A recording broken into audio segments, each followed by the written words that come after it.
All is well. To God be the glory, great things He has done. Today is February the 7th, 2026.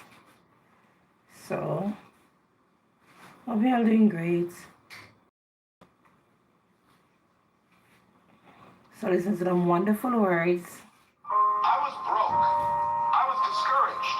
And I felt like the weight of the world was on my shoulders. Every time I tried to move forward, something knocked me back. I started to wonder if maybe the critics were right. If maybe I wasn't good enough. If maybe the labels they put on me as a child would always define me. But it was in that season of struggle that I discovered something powerful. You don't know how strong you are until being strong is the only option you have. Struggle forces you to dig deeper. It forces you to find a strength you didn't know you had. It forces you to grow in ways comfort never could. Comfort will keep you the same. Struggle will transform you. You don't build muscle by lifting feathers. You build it by lifting heavy weights that push your body to its limits. In the same way, you don't build character, wisdom, or resilience in the easy seasons.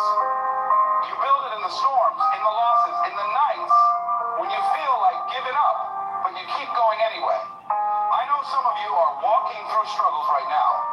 Financial struggles, relationship struggles, health struggles, struggles in your mind, in your spirit, in your career.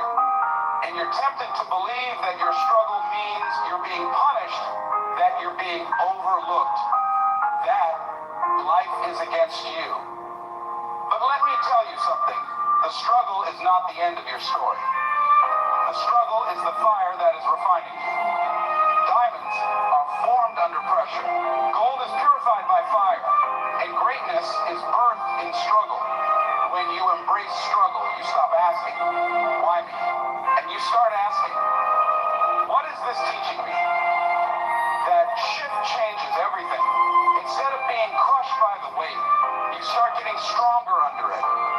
Instead of being bitter, you become better.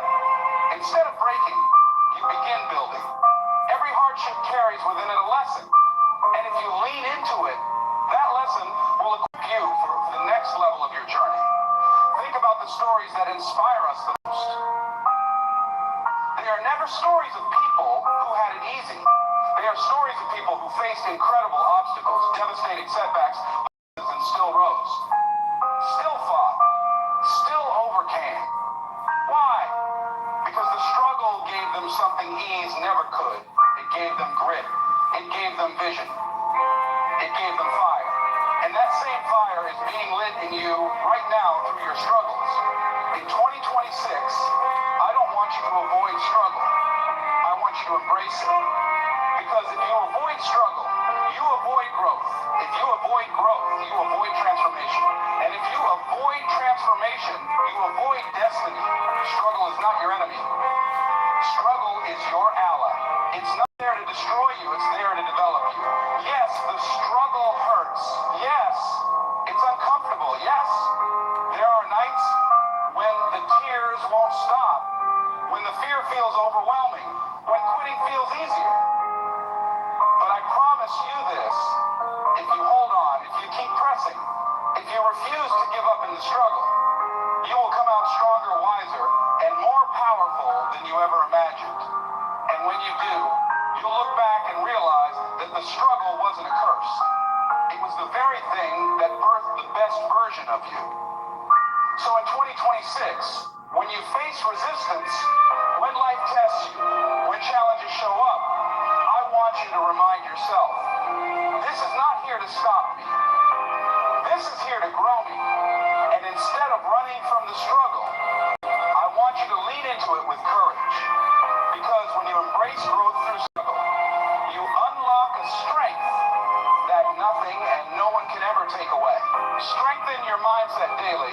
The most powerful tool you have is not your body, not your money, not your circumstances. It is your mind. Your mindset is the lens through which you see the world and the lens through which you see yourself. In 2026, if you are going to focus on yourself and create life of purpose and success, you must strengthen your mindset every single day. Not once in a while, not when you feel like it. Every single day. Because your mind is either working for you or against you. And the way you train, it will decide the kind of life you live.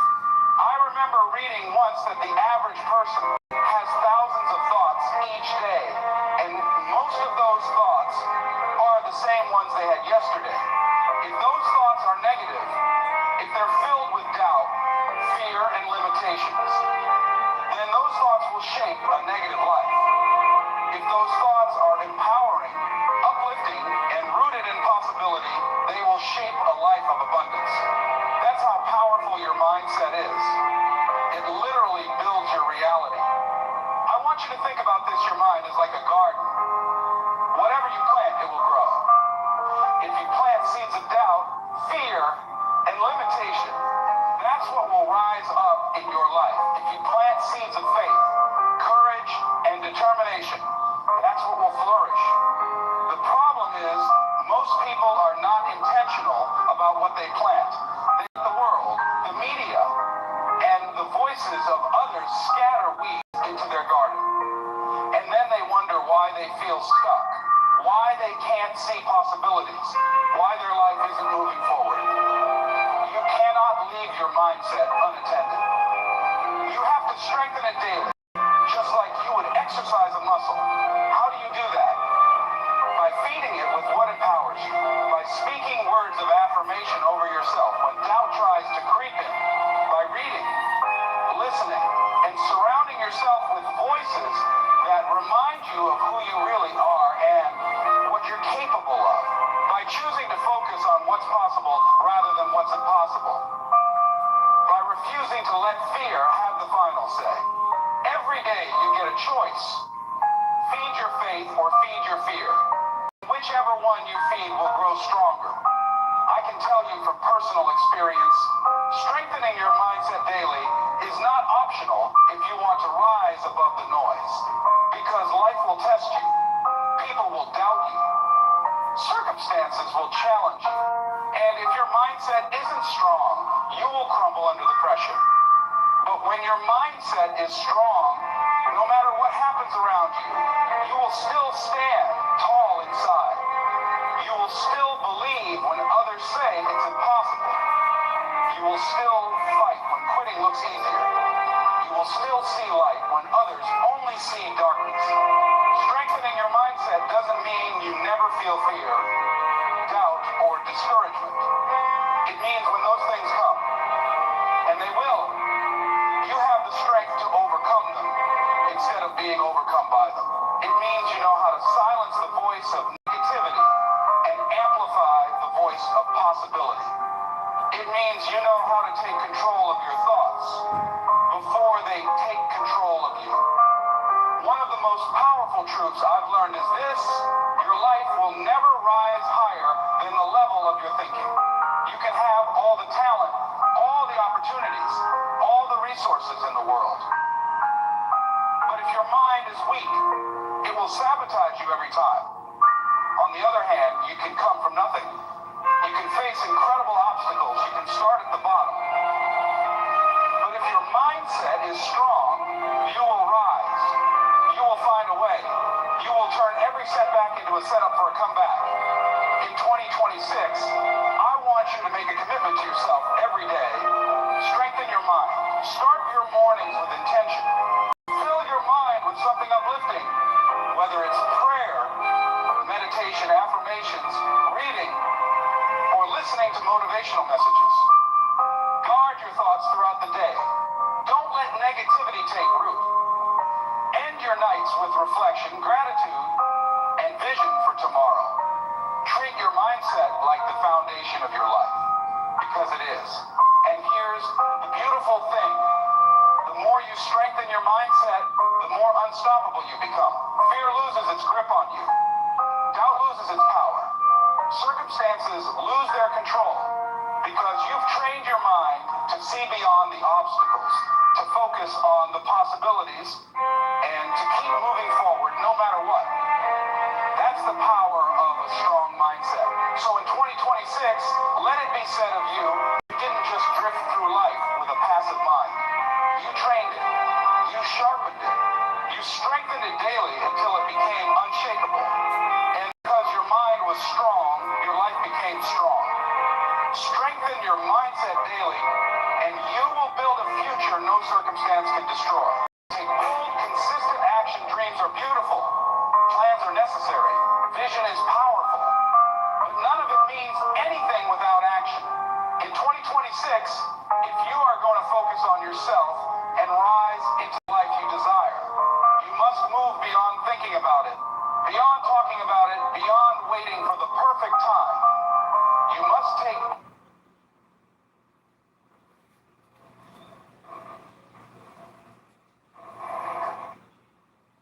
part of your life.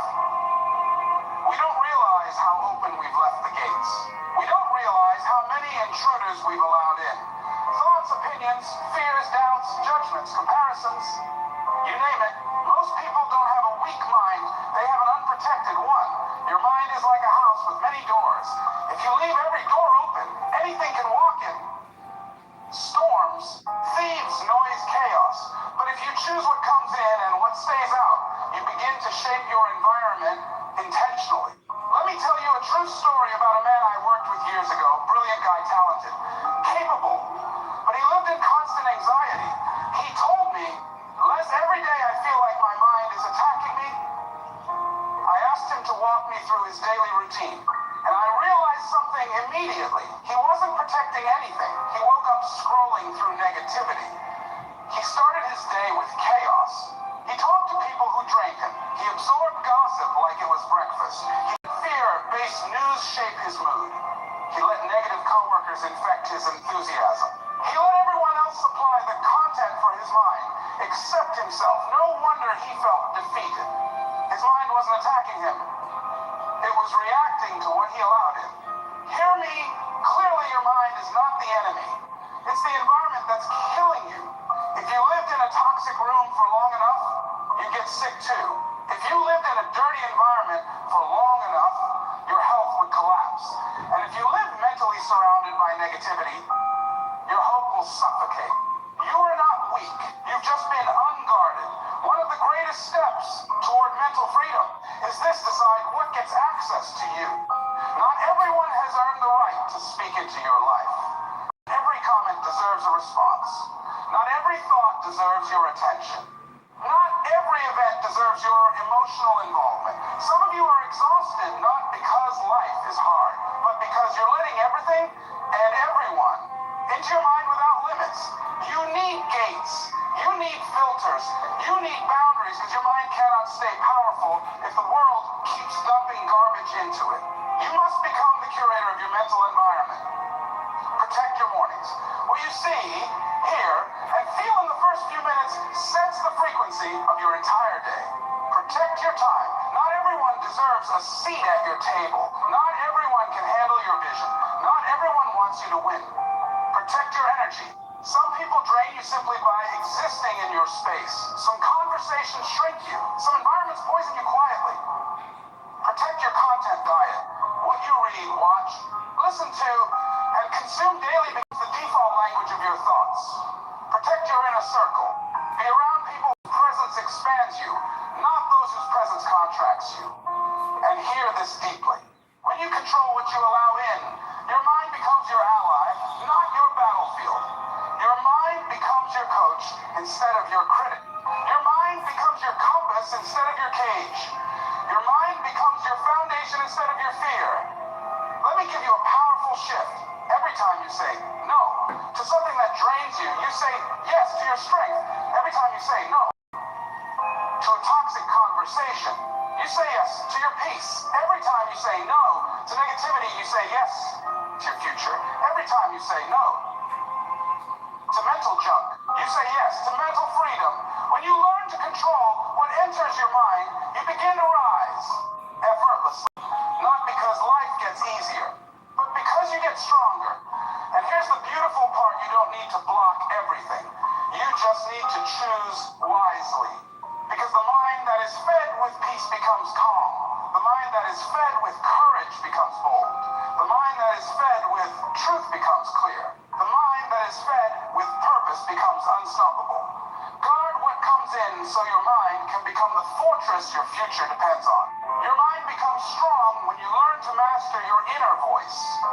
There is a voice inside you that speaks louder than every person you've ever met. Louder than your parents, louder than your teachers, louder than your critics, louder than your enemies. It's the voice inside your own mind.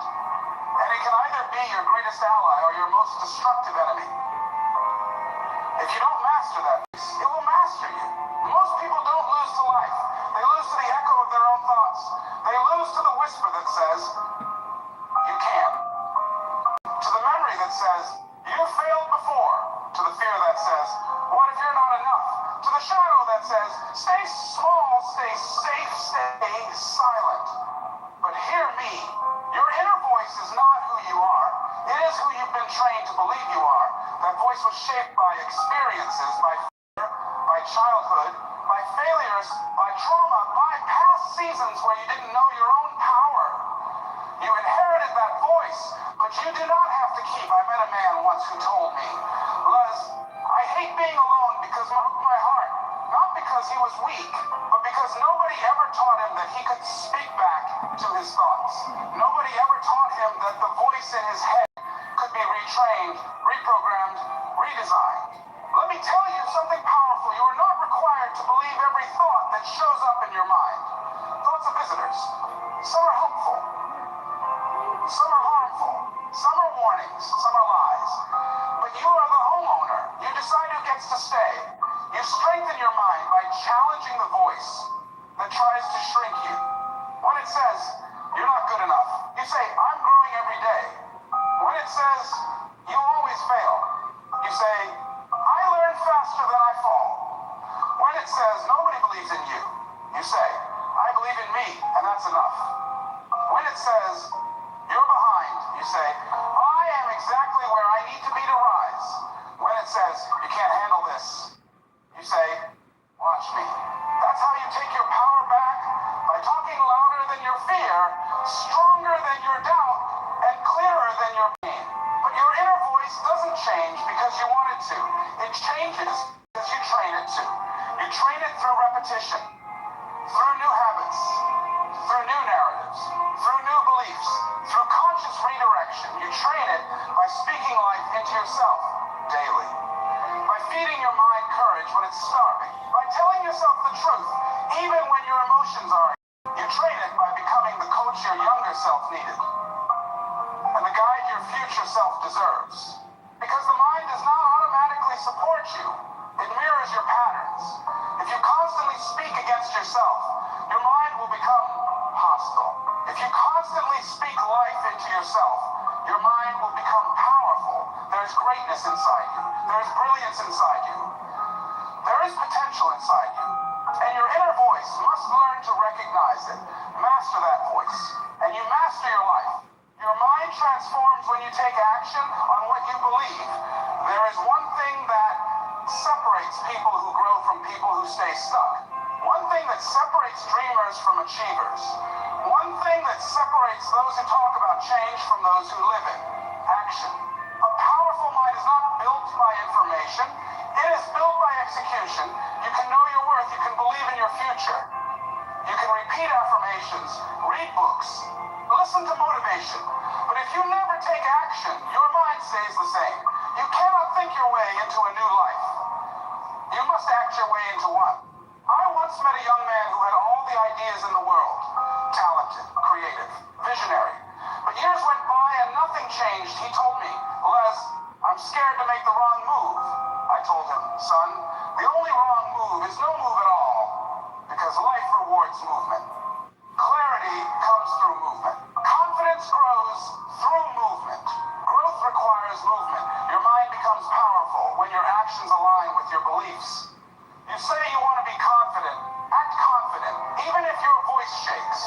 You say you want a better life. Take a step today, even if it's small. You say you want to heal. Start doing the work, even if it hurts. You say you want to rise. Move like a person who refuses to stay down. Every step you take sends a message to your mind.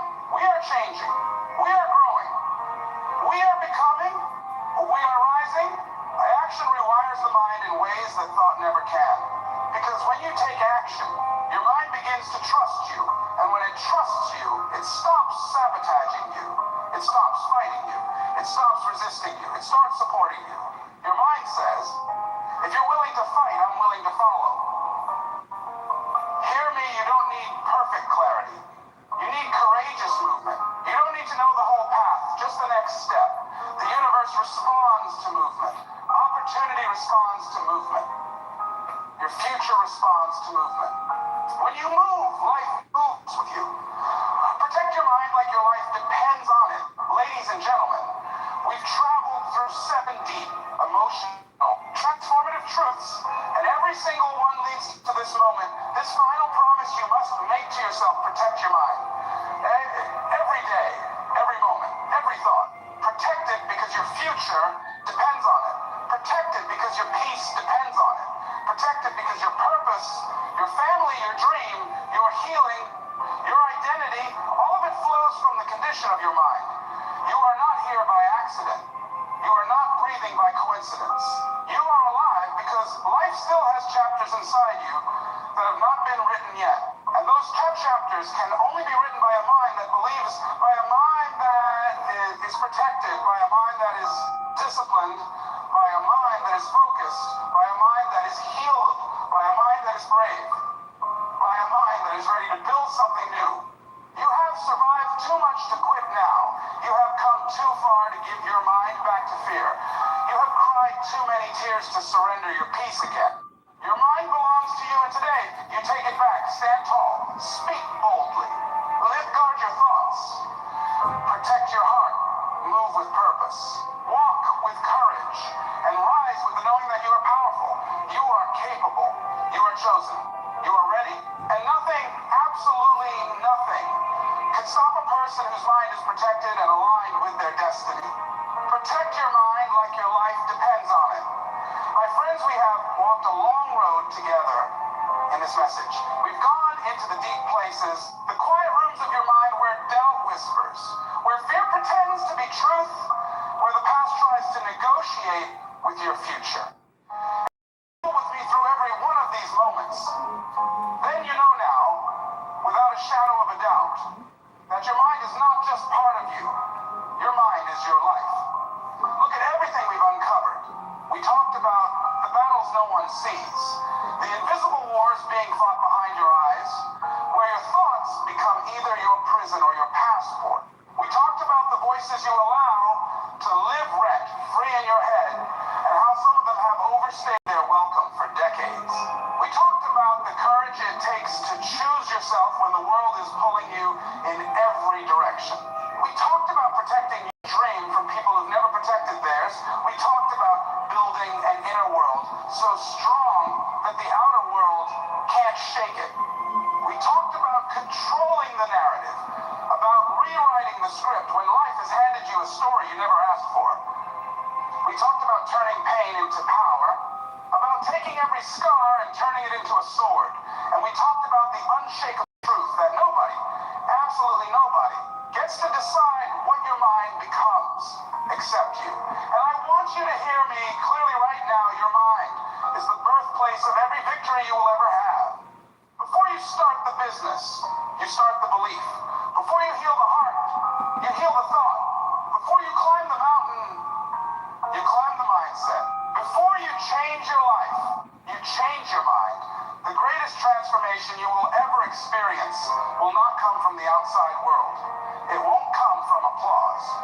It won't come from validation. It won't come from someone choosing you. It will come from the moment you finally decide to choose yourself. Because there's a moment in every human life where you realize the truth: nobody is coming to save you. Nobody is coming to fight your battles. Nobody is coming to rewire your mind for you. This is your fight. This is your journey. This is your responsibility. This is your freedom. And yes, your life truly does depend on it. Because if you do not protect your mind, someone else will program it. If you do not guard your inner world, the outer world will invade it. If you do not decide what thoughts you accept, your past will decide for you. future more than that. You owe the people who love you more than that. You owe the person you were created to become the protection of a warrior. So hear me right now, stand guard at the gates of your mind. Every morning, every night, every moment when fear tries to negotiate, every moment when doubt tries to rewrite the truth, every moment when the world tries to shrink you back into a version of yourself you've already outgrown, stand guard. Do not let negativity plant roots. Do not let small thinkers build houses in your imagination. Do not let fear narrate your story. Do not let yesterday poison tomorrow. Your mind is sacred ground. Your mind is holy territory. Your mind is the source code of your destiny. And tonight, after everything you walk through, I'm asking you to make a decision. Decide to protect your mind like your life depends on it. Because it does it. Decide that from this moment forward, you will be intentional about what you think, what you believe, what you accept, and what you allow in. Decide that your dreams are worth defending. Decide that your peace is worth guarding. Decide that your future is worth fighting for. And when the storms come, not if, but when, stand there with your head held high and say, I control my mind, and my mind controls my life. I choose strength. I choose hope. I choose possibility. I choose me. Because you are more powerful than you've been told. You are more resilient than you've given yourself credit for. And your mind, once protected, once disciplined, once aligned, becomes unstoppable. So walk from this message with fire in your spirit. Walk with a new level of conviction. Walk with the awareness that every day is another chance to transform your inner world. Walk with the courage to guard what matters. Walk with the focus of someone who knows that the greatest treasure they will ever carry is the one inside their own head. This is your moment. This is your turning point. This is the beginning of a new chapter. So go forward, go boldly, go intentionally, and protect your mind like your life depends on it. Because it truly does. There was a time in my life when I didn't know if I'd make it. I wasn't sure who I was, where I was going, or what I had inside of me. I was broken, not in body, but in belief. I remember sitting on the floor of a small apartment with no furniture, no food in the fridge, and barely any hope in my heart. I was asking myself, is this it? Is all life has for me? Maybe you've been there too. Maybe you're there right now. Let me ask you something. Have you ever felt like you were meant for more, but you just didn't know how to reach it? If you have, then I want you to lean in, because today is not just another message. This is a soul call. This is a conversation with the part of you that still believes, still hopes, still dreams. And if that part of you is barely hanging on, I want you to know this: you are not alone, and you are not finished. You are becoming. This journey we're about to take, it's not about perfection. It's about progress. It's about learning. It's about growing. And it starts right now. Pain is a powerful teacher. There's something about pain that speaks to us in a way nothing else can. It doesn't whisper. It screams. It doesn't knock politely. It kicks the door down and demands your attention. And even though no one asks for it, pain has a way of entering our lives exactly when we need to be shaken, stretched, and shaped into something greater. I know that sounds strange to say we need pain, but stay with me. I remember when I lost my job, it wasn't just a paycheck that appeared, and I had wrapped so much.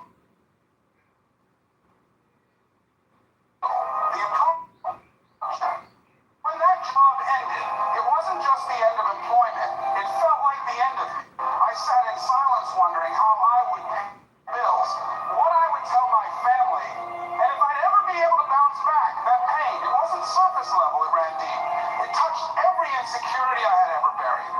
But over time, through tears, reflection, and late nights of soul searching, I realized something profound. That pain was my wake-up call. It was not a punishment, it was a push out of mediocrity, a push out of comfort, a push into the next version of me. See, we are creatures of comfort by nature. We like routine. We like certainty. We like to know what's coming next. But growth doesn't live in comfort. Growth lives in disruption. It's in those seasons when you feel stripped of everything you thought you what you really have. Pain doesn't just tear things down, it clears the space for something new to be built. And let's be honest, there are some lessons you don't learn in the sunshine. You learn them in the storm. When everything feels like it's falling apart, that's when you begin to see what's been holding you up. When your phone stops ringing, when people stop clapping, when the path forward is foggy, that's when your character is tested and your soul begins to speak. That's when you realize how strong you really are. Pain has a way of exposing what we've ignored. It shows you the friendships that were fake, the jobs that were toxic, the patterns that were destructive. It turns down the noise of the world and turns up the volume on your purpose. But only if you listen. Some people resist pain. They numb it. They run from it. They pretend it's not there. But I want to challenge you. Don't waste your pain. Sit with it. Ask it questions. Let it show you what needs to be healed, what needs to be released, and what needs to be birthed. Because pain doesn't just leave scars. It leaves instructions. If you're willing to be honest with yourself, pain will point you to the exact place where your next breakthrough is waiting. Think about it. Some of the most successful people in history, people you admire, people you quote, were molded in moments of pain. Nelson Mandela found his mission in prison. Oprah transformed trauma into triumph. Thomas Edison fell 1,000 times before inventing the light bulb. Why? Because pain didn't stop them. It shaped them. You might be walking through your own valley right now. Maybe your heart is heavy. Maybe your world has shifted. Maybe you feel like you're in a season of silence where nothing makes sense. But I want you to hear this clearly. This pain is not pointless. This is the part of the story where you grow your wings. You don't need to have all the answers. You don't need to fake a smile or pretend you're okay. You just need to make a decision not to give up, not to go numb, but to grow through it, because on the other side of this pain is a version of you that is more powerful, more grounded, and more aligned with your purpose than you've ever been before. One day, this moment will not just be a memory. It will be a message. A message you carry into rooms, into relationships, into opportunities. You'll look back and say, that season didn't destroy me. It delivered me. So whatever you're facing, loss, betrayal, failure, heartbreak, know this pain is not your enemy. It's your teacher. Let it teach you. Let it sharpen you. Let it strip away the fear. Let it reveal who you really are beneath all the masks and expectations. And when you come out on the other side, and you will, you won't just survive, you'll lead, you'll build, you'll inspire. You'll stand tall. Not because life didn't try to knock you down, but because you learned how to rise. You are not a victim of what happened to you. You are a student of it. And students, they grow, they rise, they win. So take a breath, wipe your tears, and keep walking. Your pain is not the end of your story. It's the beginning of your power. You're not born ready, you grow ready. Let me tell you something from my heart. You will never feel ready. Not for the things that truly matter. Not for the dreams that scare you. Not for the doors that open when you're still trembling inside. And that's okay, because readiness is not a feeling, it's a decision. It's not about having all the answers. It's about having the courage to take the first step even when you don't. I remember the first time I stood on a stage to speak. My hands were shaking. My mouth was dry. My heart was beating so fast. I thought everyone could hear it. I didn't feel qualified. I didn't feel confident. I didn't feel ready, but I stood there anyway. Not because I had everything figured out, but because something inside me knew that if I waited until I felt ready, I'd never start at all. You see, too many people are stuck in a trap called waiting. Waiting until they're smarter, until they're more experienced, until the timing is perfect, until the fear goes away. But growth doesn't wait. Growth doesn't come to those who sit still. Growth meets you on the road while you're moving, while you're stumbling, while you're learning. You don't grow by staying in the comfort zone. You grow by stretching beyond it. You grow by doing the things that make your voice shake. You grow by saying yes when your knees are knocking. You grow by showing up on the days you want to hide. You grow ready, not before before the moment, but in the moment. I've met people with brilliant dreams, dreams that could change the world, but they're holding back. Why? Because they don't feel ready.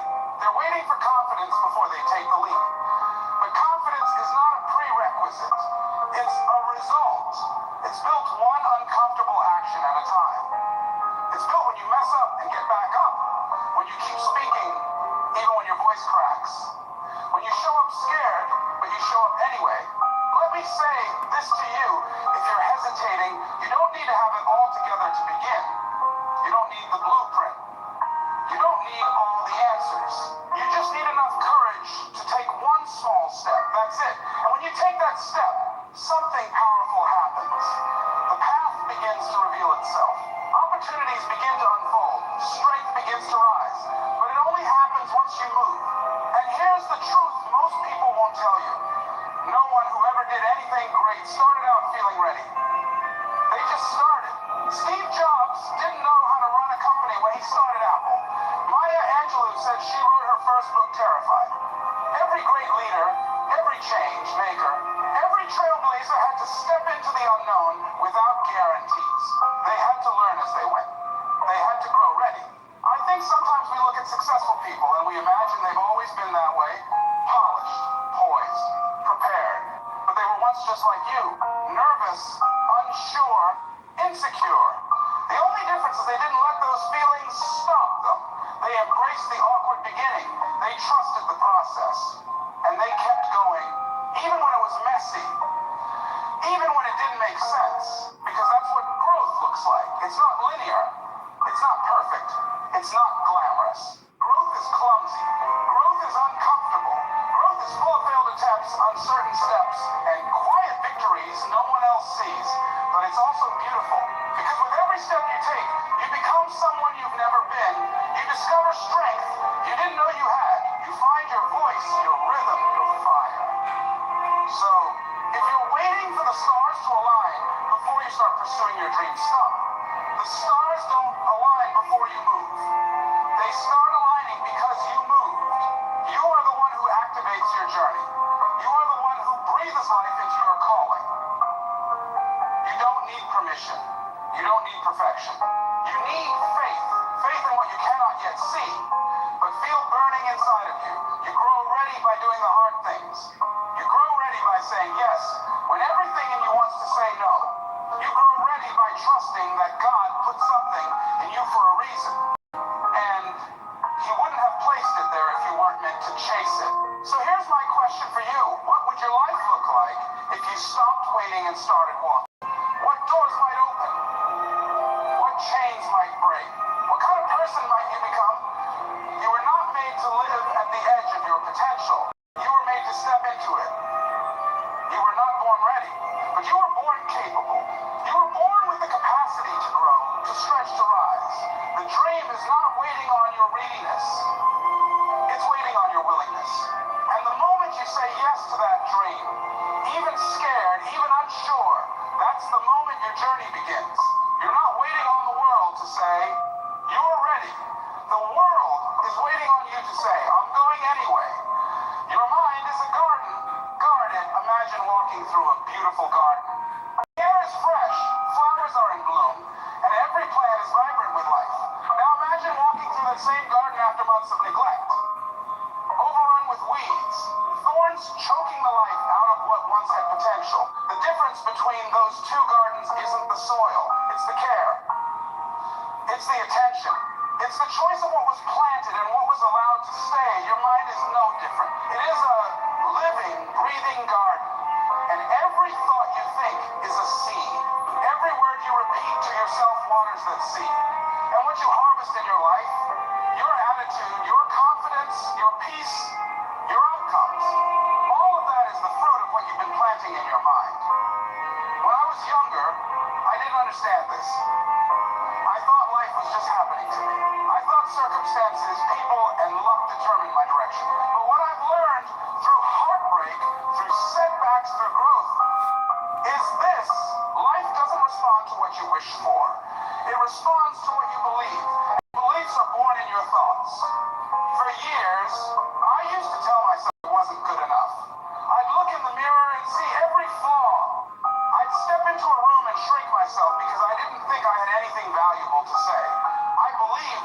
limited.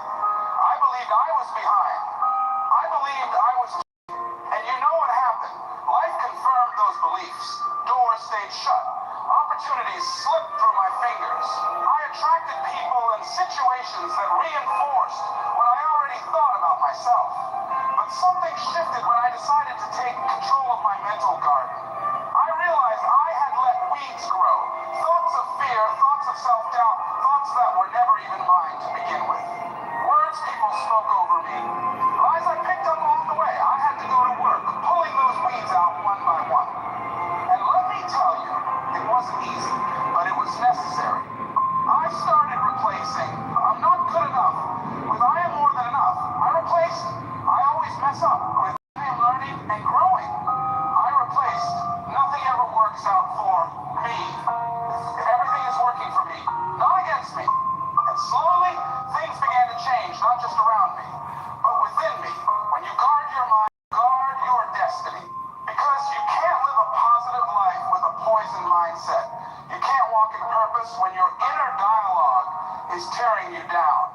And you can't expect to grow if you're planting seeds of limitation, fear, and self-sabotage every single day. Now, here's what I want you to hear. It's not just about being positive for the sake of being positive. This is not about ignoring reality. This is about choosing which voice gets the final say. It's about choosing what kind of garden you want to grow. Do you want one full of weeds and thorns, or one that produces fruit, beauty, and abundance? Every time you choose faith over fear, truth over lies, courage over doubt, you are planting something powerful in your garden. And the more you water those seeds, through repetition, through action, through surrounding yourself with the right voices, the stronger they grow. But here's the thing, it's not a one-time decision. Just like a garden needs daily care, your mind needs daily guarding. Because the world is loud. Social media is loud. Critics are loud. Old memories are loud. But you have to be louder with your truth. You have to speak over your fear. You have to counter every lie with a greater truth. I remember one of the greatest turning points in my life. I was standing backstage about to speak to a crowd that I felt completely unqualified to face. My heart was racing. My mind was filled with doubt. And I looked in the mirror and said, Les, you've got something special. You were born for this. I didn't feel it. But I spoke it. And the moment I did, something inside me stood up. Not because the fear disappeared, but because the belief got louder. What you feed will grow. If you feed fear, it will grow. If you feed negativity, it will grow. But if you feed faith, confidence, resilience, that's what takes root. That's what shapes your mindset. And eventually, that's what shapes your life. So let me ask you today, what are you planting? What are you repeating to yourself in the quiet moments when no one's around? Because your future is living off the words you speak in private. Your next level is waiting on your willingness to protect your peace, pull out those lies, and plant something strong. It's time to tend to your garden. Speak life, think truth, protect your soil. Because when your mind is healthy, your life will flourish. It matters. Because it does. Your future is rooted there. The right environment matters. Growth isn't just about what's inside of you. It's also about what's around you. You can have the strongest seed in the world, packed with potential, purpose, and power. But if you plant it in the wrong environment, it will wither before it ever gets a chance to bloom. Let that settle in your spirit. Because too many people are trying to grow in environments that are slowly killing their dreams. You can't flourish in soil that's filled with poison. You can't thrive in a place that doesn't nourish your vision, your self, your calling. I know this because I lived it. I spent years trying to grow in the wrong places, with the wrong people, tied to the wrong patterns. And I couldn't figure out why. I kept hitting a wall. I kept thinking, maybe something is wrong with me. But the truth was, I wasn't broken. I was buried. I wasn't weak. I was planted in the wrong place. Some of you listening right now are in toxic environments. And I'm not just talking about physical locations. I'm talking about conversations that always lead you back to fear. I'm talking about relationships that tear you down instead of build you up. I'm talking about routines that drain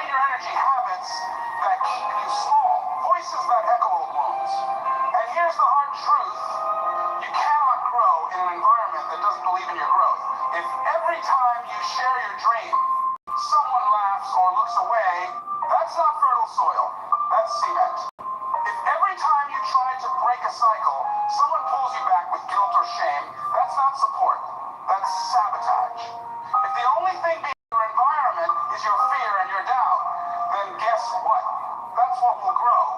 You've got to be willing to uproot yourself from environments that can't handle your next level. And I get it, leaving is hard.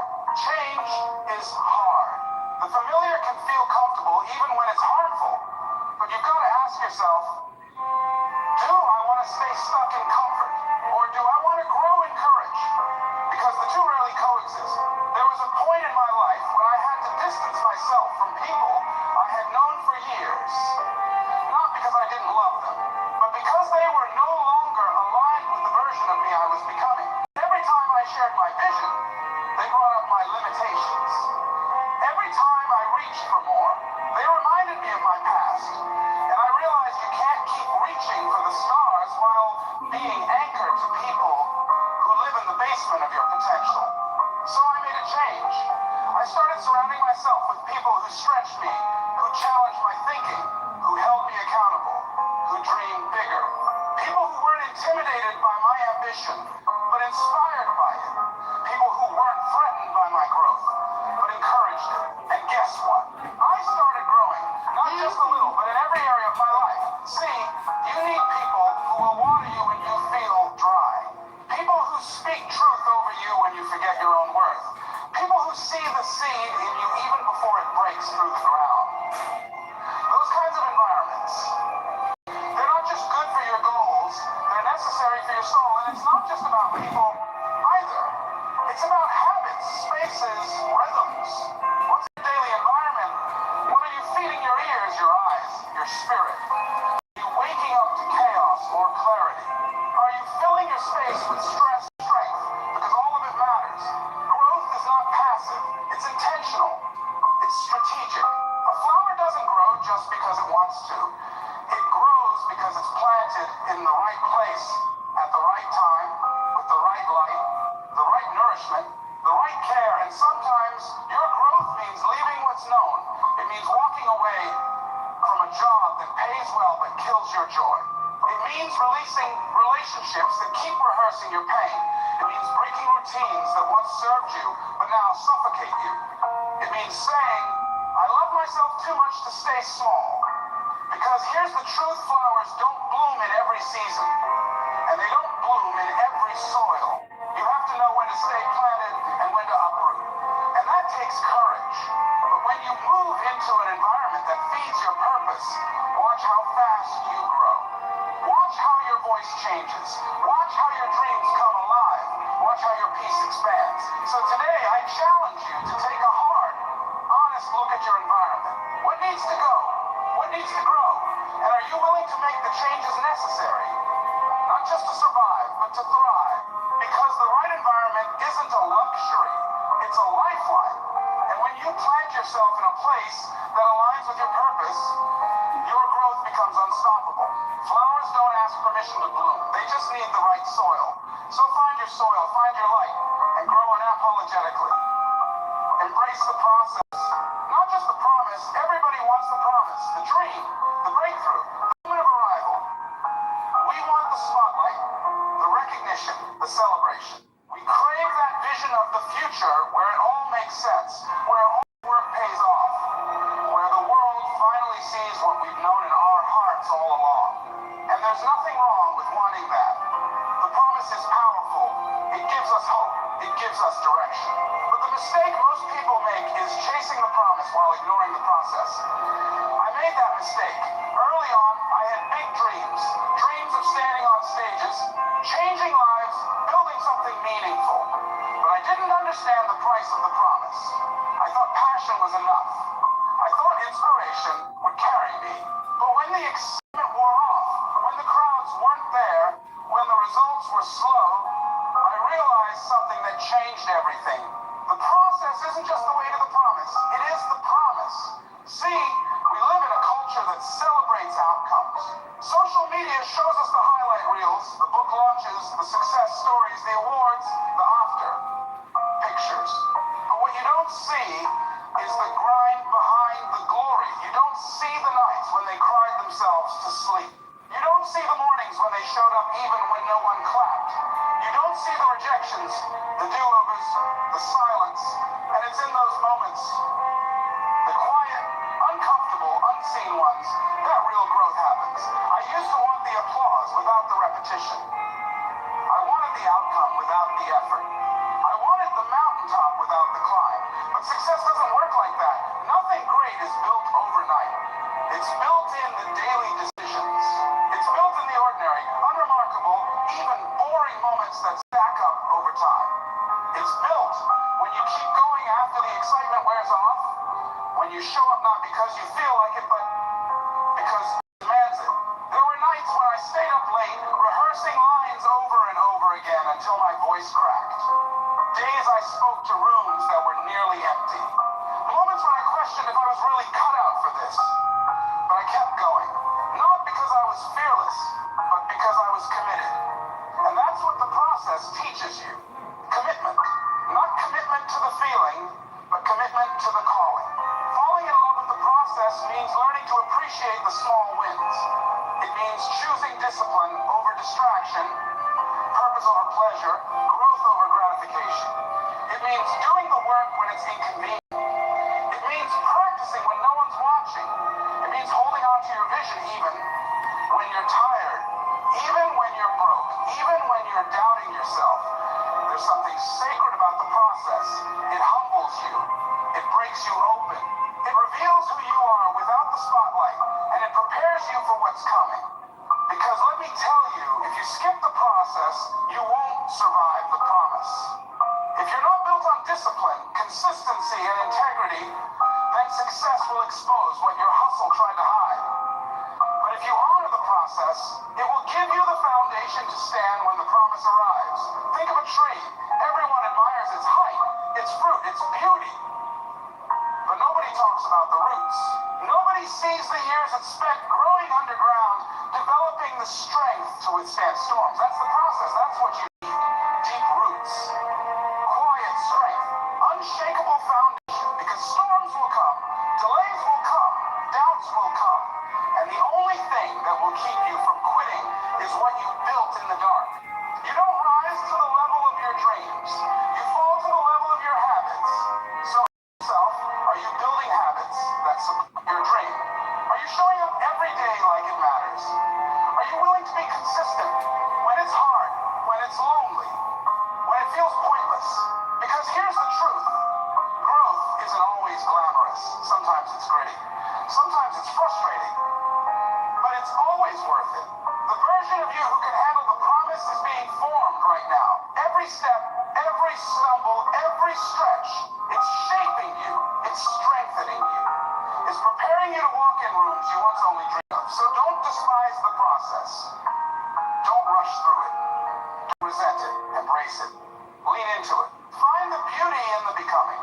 Because one day, when you're standing in the fulfillment of your promise, you'll look back and realize that the process was the most powerful part of the journey, and the people who win in life. They aren't the ones who love the stage. They're the ones who fell in love with the practice. They aren't the ones who chased applause. They're the ones who kept going in silence. They didn't wait to feel ready. They built their readiness in the fire of consistency. So if you're in the middle right now, if the results haven't come yet, if the road feels long, don't quit. You are not behind. You are not forgotten. You are in the process, and the process is working for you. It's molding you. It's equipping you. Fall in love with the work, the repetition, the rhythm, the stretching, because that's where the real miracle lies. The promise is beautiful, but the process, that's where you become unstoppable. You are not your mistakes. There's someone listening right now who's been walking through life carrying a heavy weight on their back. Regret. Shame. Guilt. Maybe you said the wrong thing. Maybe you made a choice you wish you could take back. Maybe you missed a moment. And now you're wondering if it's too late. Maybe life handed you a second chance and you fumbled it. And now you're asking yourself in silence, am I still worth it? Can I still make something of my life after everything I've done or failed to do? Let me tell you something that could shift your entire life. If you receive it in your heart, you are not your mistakes. You are not the worst thing you've ever done. You are not the broken promise. You are not the pain you caused or the pain that was caused to you. You are not the the opportunities you missed or the doors that closed. And you are certainly not the labels that people tried to put on you when you were at your lowest. You are more. You are so much more. But the problem is, we confuse failure with identity. We wear our like a name tag. We let our worst moments become the lens through which we see everything else. And if we're not careful, we start shrinking our future down to the size of our past. We disqualify ourselves before anyone else does. I've been there. I've looked in the mirror and didn't like the person staring back. I've made decisions that hurt people I loved. I've lost time. I've lost chances. And for a while, I believed that I wasn't worthy of another try, that maybe I messed up too much to use, too broken to be rebuilt. But here's the truth. I had to learn the hard way. God doesn't throw away people who've made mistakes. He redeems them. You are still in the fight. You are still becoming. And as long as there's breath in your body, there is still purpose in your future. There is still a calling with your name on it. You are not disqualified because of your pain. You are being prepared through it. Some of the greatest leaders, visionaries, and voices in history had painful pasts. Nelson Mandela spent 27 years in prison before he became president of South Africa. Maya Angelou went mute for years as a child due to trauma, and yet she found a voice that moved generations. Saul persecuted Christians, then became Paul, one of the greatest apostles of all time. The lesson is this: your mistakes don't disqualify you. They refine you. Because it's in the valley, when you've hit rock bottom, when everything falls apart, when you feel unworthy, that's where transformation begins. That's where you dig deep. That's where you find resilience. That's where you learn grace. You begin to understand that your worth was never tied to your perfection. It's tied to your existence. And yes, you may have to face consequences. You may have to rebuild. You may have to apologize, forgive yourself, and grow through the wreckage. But hear me, that does not mean you're done. It means you're being rebuilt. Stronger, wiser, more compassionate, more aligned with your truth. Mistakes are not the end of the road. They are redirections. Every setback is a setup for a comeback. Every closed door can be a detour to something greater. Some of the most powerful parts of your story are going to come from the chapters you'd rather skip.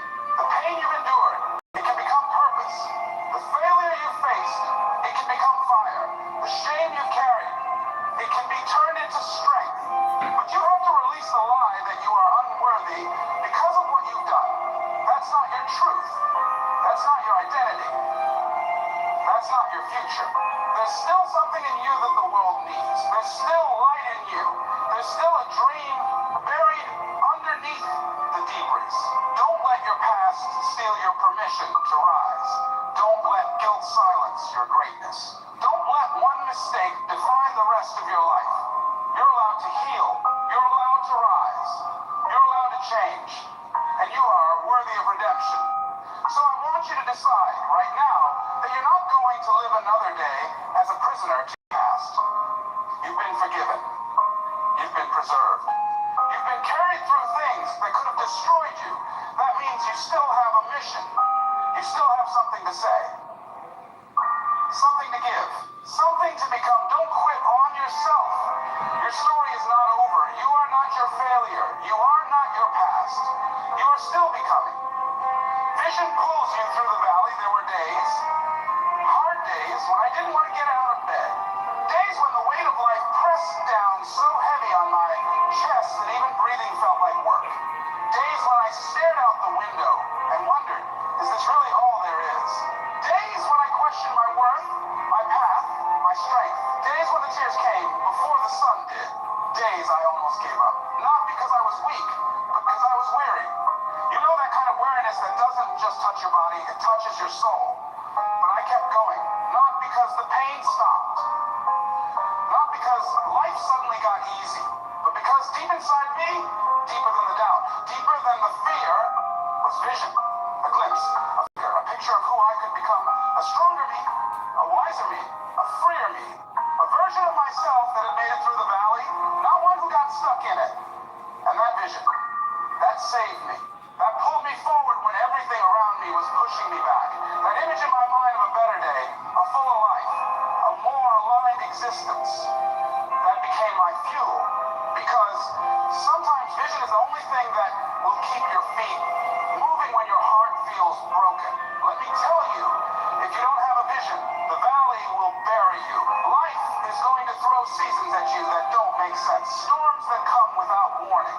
Loss you weren't prepared for. People who leave. Plans that fail.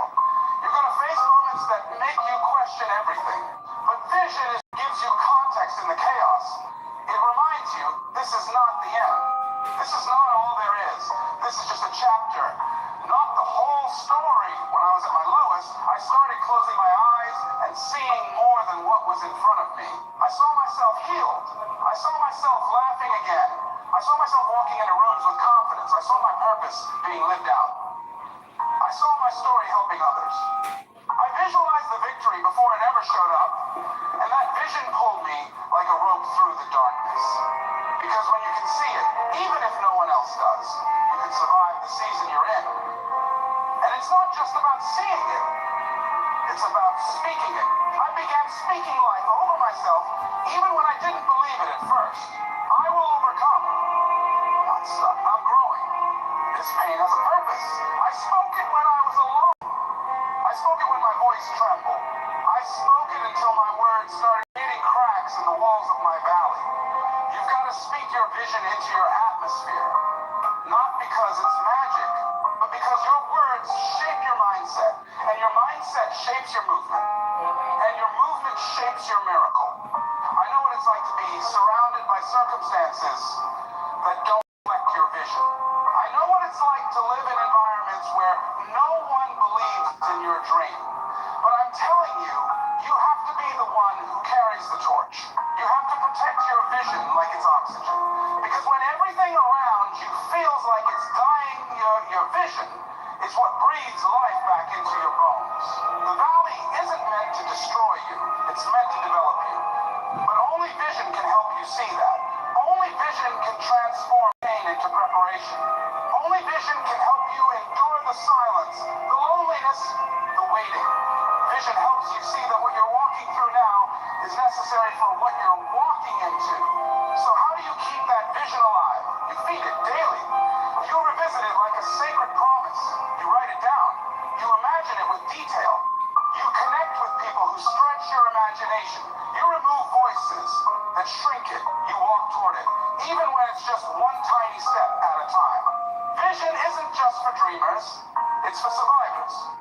It's for those of us who have seen the bottom and still believe there's a top. It's for those of us who've been betrayed, broken, bruised, and still believe there's more. It's for those who say, I may not be there yet, but I'm on my way. So let me ask you, what do you see when you close your eyes? Not the fear, not the past, not the pain. What do you really see? Who are you becoming? What's calling you forward? That's your vision, that's your lifeline, that's your rope through the valley. See it, speak it, walk toward it daily. Even if you're crawling, keep moving. Even if no one else believes, you believe. Because one day, that vision that only you can see in the dark, it will become the reality that everyone else will see in the light. Hold on to it. Feed it. Fight for it. Because your vision will pull you through what your strength never could. Learning is the lifeline of growth. If there's one thing I know for sure, it's this. Growth does not happen by accident. It is not automatic. It is not guaranteed just because time passes. You don't grow just because you age. You grow because you learn. Because you lean in. Because you stay open. Because you stop pointing fingers at what hurt you and start asking, what can I learn from this? One of the most powerful shifts in my life happened the moment I stopped blaming and started learning. I stopped looking at my failures as proof that I wasn't good enough and started looking at them as teachers. I stopped looking at my pain as punishment and started looking at it as preparation. I stopped waiting for life to be easier and I started asking life, what are you trying to teach me right here, right now? I turned my pain into a classroom. I turned my car into a classroom. I turned quiet moments into mentoring sessions. I began to read studied people who had been where I wanted to go. I listened to voices of wisdom, of faith, of courage. I sought out mentors, some I met in person, others I met through their words and their journeys. And I didn't just learn from their victories. I learned from their scars, because learning isn't just about books. It's about posture. The posture of humility. The posture of hunger. The moment you think you know it all is the moment you start to fall. But when you keep showing up with a teachable heart, life will always have something to give you. Every single day, life is offering you a lesson. But you've got to be present enough and humble enough to receive it. It might come in the form of a failure, a closed door, a missed opportunity, a tough conversation, a book, a stranger's words, a moment of silence. It's not always obvious, but the lessons are always there. See, I believe growth is a spiritual responsibility. You were not created to stay stagnant. You were not designed to live and die on the same mental level. God didn't place all that potential in you just to have it go untapped. But to unlock that potential, you've got to learn, you've got to study yourself, study others, study the patterns in your life. You've got to unlearn some things too. Lies you were told, fear you were taught, limitations you adopted that were never yours to carry. I remember my career, nothing was working. Doors were closing. I started to feel bitter. I started to blame everything around me. But then I paused and I realized the one thing I hadn't been doing was learning. I was busy complaining, busy comparing, but not growing. And so I humbled myself and went back to the basics. I picked up books. I listened to audio tapes. I studied again. I asked better questions. And slowly, things started to shift. Not because the world changed, but because I did. Because that's the truth. Your life gets better when you get better. And you get better when you choose to keep learning. When you decide, I'm not finished yet. When you stop pretending you've got it all figured out and start becoming a student again. You alive. The moment you stop learning, you stop growing. And when you stop growing, you start dying. You start drifting. You start repeating cycles that you were supposed to break. You start getting stuck in mindsets that were meant to be temporary. But learning breathes new life into your soul. It reignites your fire. It opens your eyes. It helps you evolve. Because every time you learn, you expand. Every time you grow, you get closer to the person you were created to be. And don't just learn what's convenient. Learn what's convicting. Learn the things that challenge your pride, that stretch your perspective, that force you to confront yourself. Because real learning doesn't just inform you, it transforms you. Some of the greatest breakthroughs in your life will come not from changing your circumstances, but from changing your understanding. And that's what learning does. It gives you the tools to see differently, to think differently, to live differently. So turn your life into a classroom. Make every moment an opportunity to grow. Read books that scare you. Have conversations that stretch you. Reflect on your failures. Celebrate the lessons in your losses. Get around people who know more than you do and ask them questions. You don't have to be perfect to grow. You just have to be curious. You have to be willing to ask, what's next for me to learn? And then have the courage to go after it.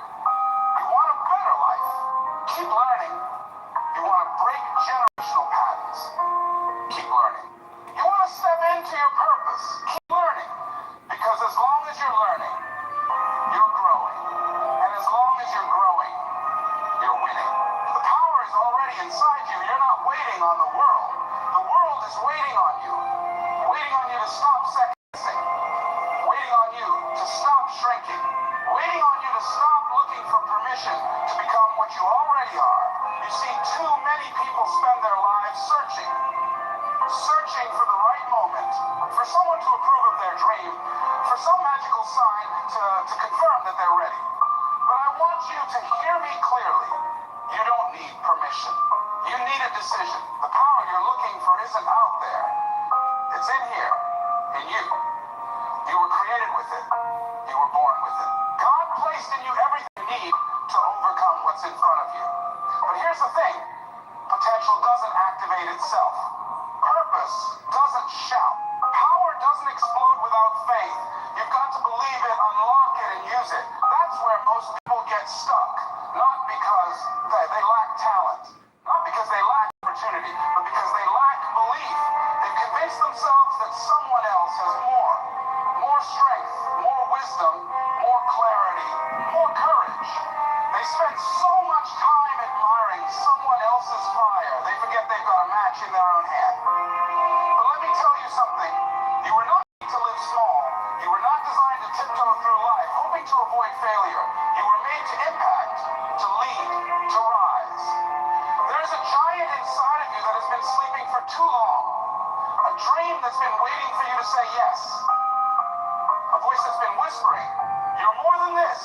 A spark that's ready to become a flame. The power inside you isn't soft.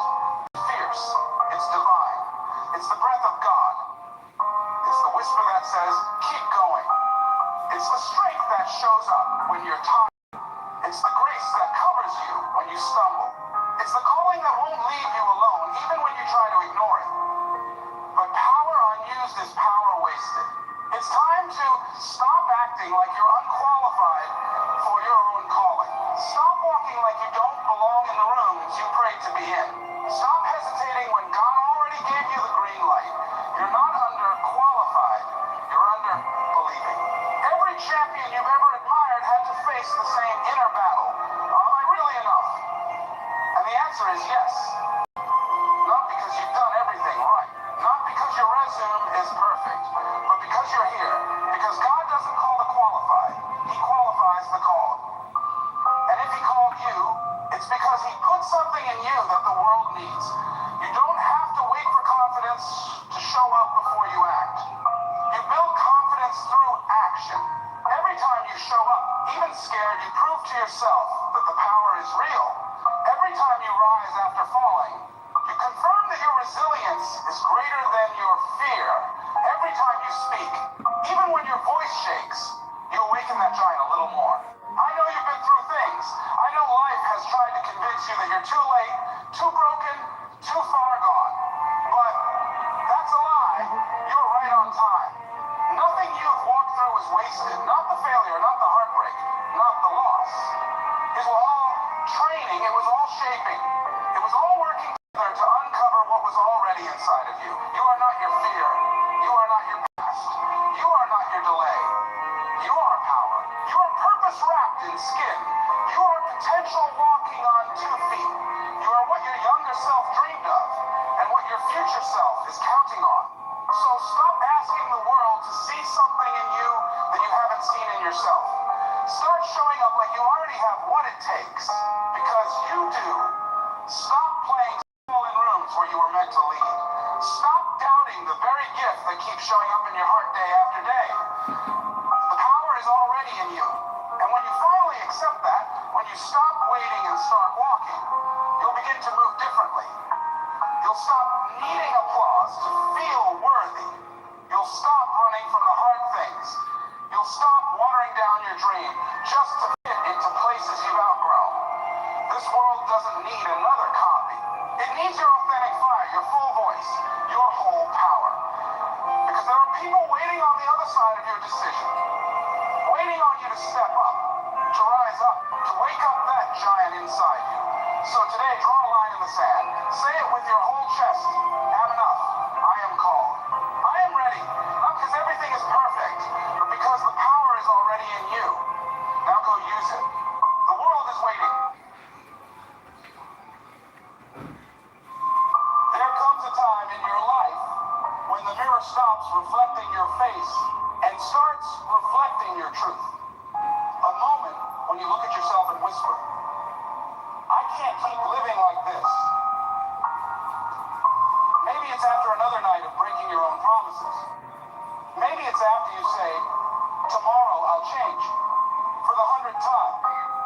Maybe it's after losing something or someone because you couldn't master the small things that mattered. You see, we don't lose our potential in one big explosion.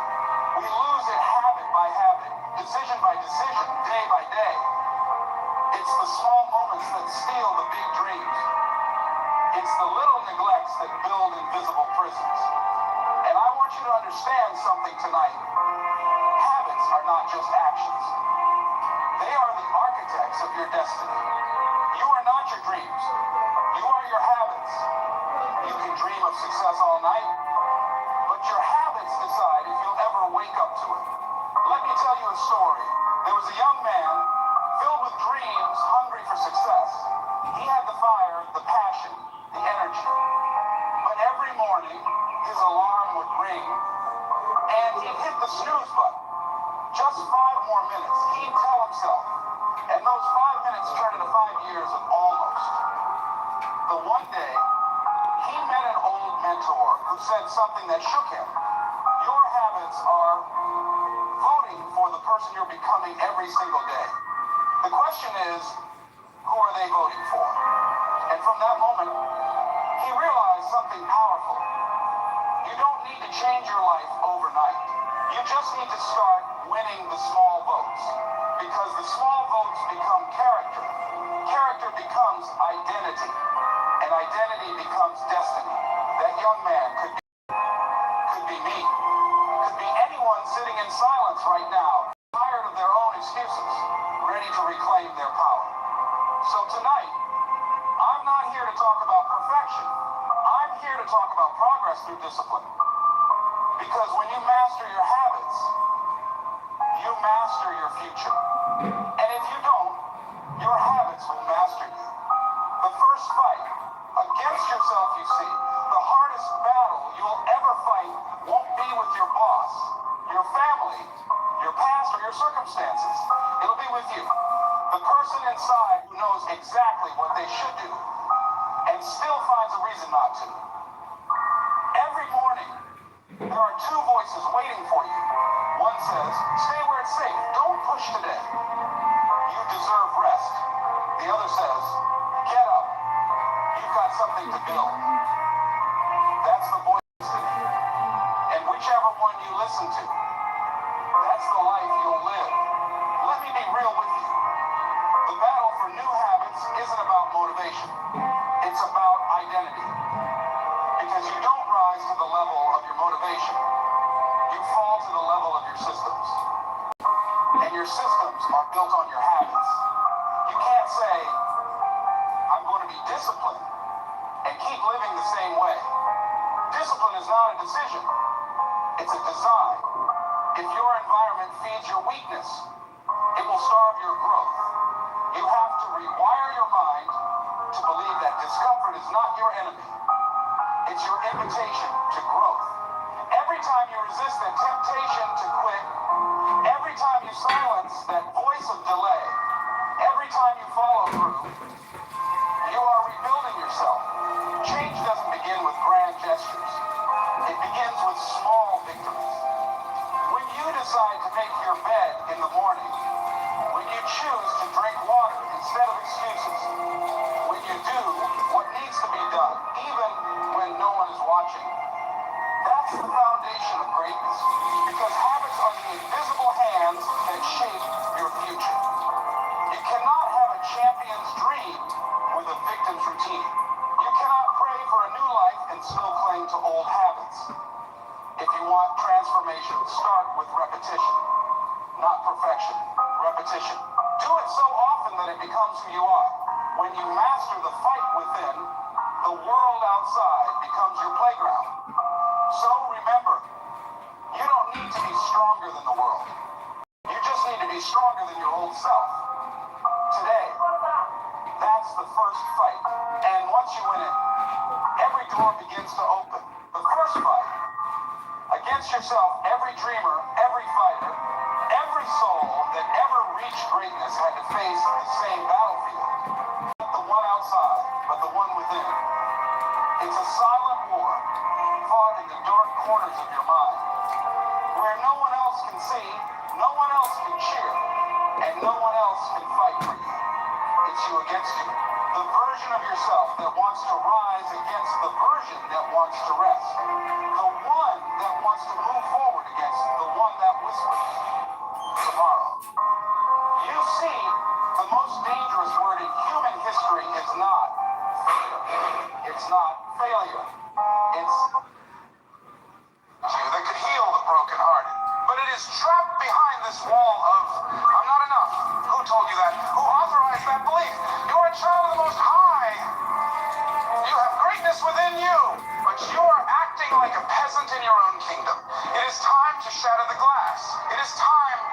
disrupt the pattern. You have to be willing to be uncomfortable. You have to be willing to lose friends. You have to be willing to be misunderstood. Because the path to your destiny is paved with the shards of the barriers you must break. You have to stand in the wreckage of your old life to build the new one. And this brings us closer to that hidden law I told you about. Because once you stop fighting the external world and start dismantling the internal barriers, you trigger a shift in the universe itself. You begin to operate on a different wavelength.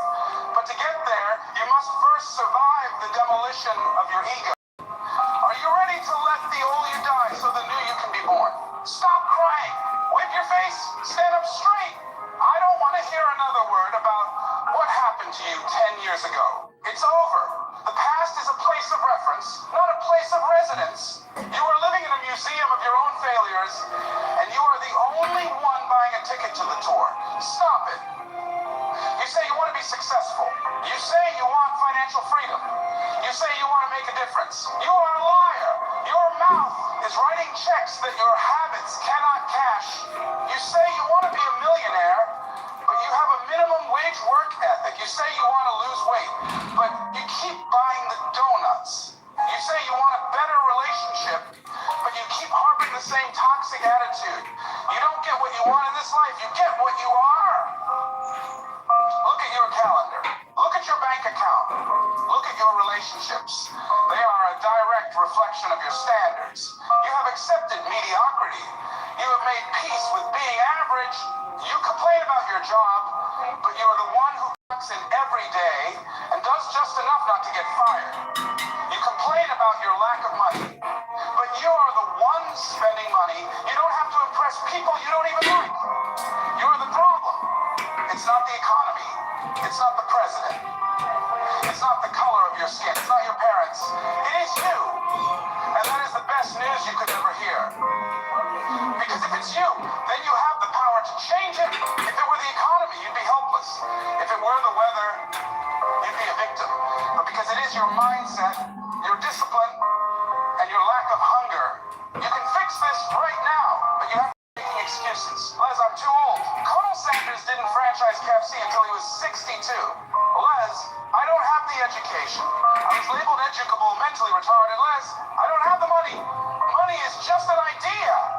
If you have the idea, the money will come. Stop telling me what you lack and start showing me what you have. You are sitting on a gold mine and begging for pennies. You are wasting time. Time is the one asset you can never get back. You are binge watching TV shows about other people living their dreams while your dream is dying on the vine. You are scrolling through social media, jealous of everybody else's highlight reel while your real life is falling apart. Wake up. You have to be willing to do what is hard. If you do what is easy, your life will be hard. But if you do what is hard, your life will be easy. It is hard to discipline yourself. It is hard to say no to your friends. It is hard to wake up early. It is hard to read the books. It is hard to invest in yourself. But it is harder to be broke. It is harder to be miserable. It is harder to look back at your life with regret. Choose your heart. Nobody is coming to save you. There is no white knight. There is no lottery ticket. There is only you and the work. You have to take full responsibility for your life. Own your mess. Own your mistakes. Own your laziness. Because the moment you own it, you can disown it. You can say, that was me yesterday, but that is not me today. Get out of your own way. You are blocking your own blessing. You are standing in the doorway of your own breakthrough, holding the door shut. Move. You have to have the kind of belief that makes you look at a wall and see a door. You have to have the kind of hunger where you don't need an alarm clock because your passion wakes you up. Hungry. I said, are you hungry? Because if you aren't hungry, you will starve. The world eats the weak. The world ignores the passive. You have to demand your destiny. You have to snatch your success from the jaws of defeat. You have to fight for it. This is your life. This is not a dress rehearsal. This is the main event. So, what are you going to do? Are you going to go back to being a victim? Are you going to go back to your little pity party? Or are you going to stand up and fight? Are you going to prove them wrong? Are you going to prove yourself wrong.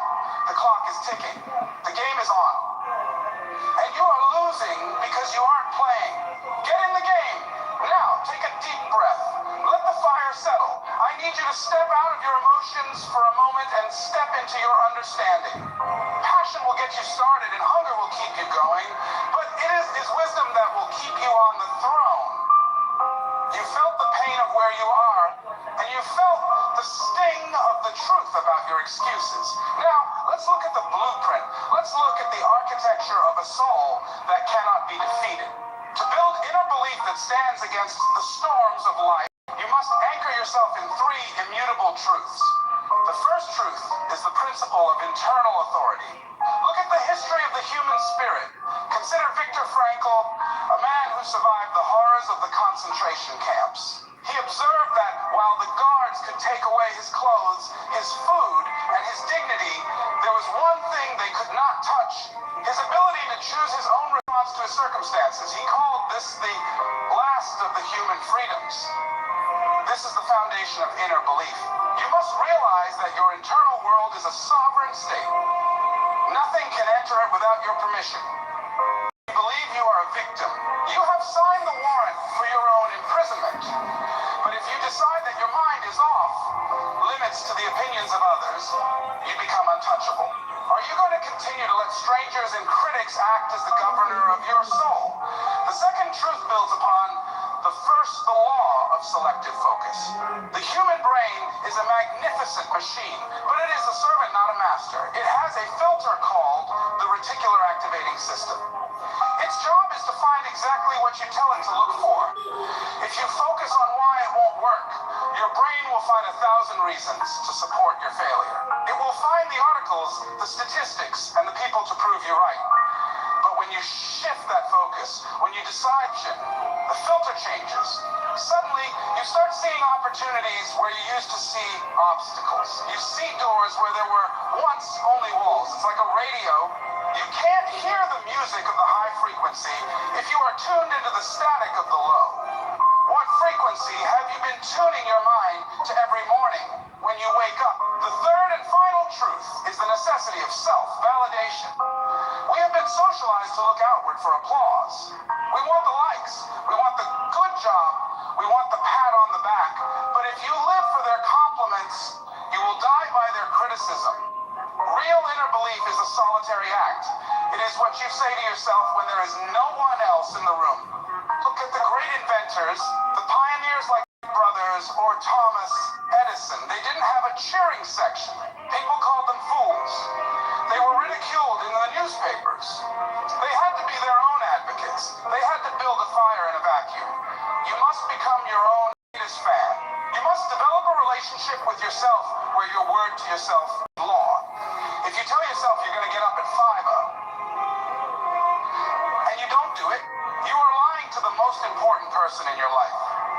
You are eroding your own foundation. How can you expect the world to believe in you? You don't even believe your own promises. These three principles, internal authority, selective focus, and self-validation, create a tripod of power. If one is missing, you will wobble. If two are missing, you will fall. But when all three are present, you become a force of nature. You move with a quiet confidence that unnerves people. They will call it arrogance, but it is actually alignment. You are no longer at war with yourself. You are no longer seeking permission to exist. Think about the giants of history. They weren't born with a special gene for courage. They simply decided to stop negotiating with their fears. They decided that their vision was more real than their environment. They understood that belief is not a feeling you wait for. It is a muscle you build through the repetition of defiance. Defiance of the odds. Defiance of the critics. And defiance of your own lower self. If you were to strip away everything you currently own, your title, your money, your home, who would be left standing? Is that person strong enough to build it all back from scratch? It's late, and it's just you and me now. We can put the bravado away. We can stop shouting at the world and look at the truth in the mirror. I want to talk to you about the thing that keeps you awake. When the lights are out and the house is quiet, it's not the fear of failure that's truly holding you back. No, it's deeper. It's more sinister. It's It's the fear of your own light. It's the fear of what might be required of you if you actually stepped into your greatness. I've been there. I know what it's like to stay in a small, cramped life because it's familiar, even though it's painful. We sabotage ourselves because, on some level, we feel like we don't deserve the harvest. We feel like if we finally succeed, the world will find out we were just a kid from an abandoned building who didn't belong at the table. I remember sitting in my car years ago, looking at a building where I was supposed to give a speech. I had the talent, I had the message, but I couldn't get out of the car. I sat there shaking.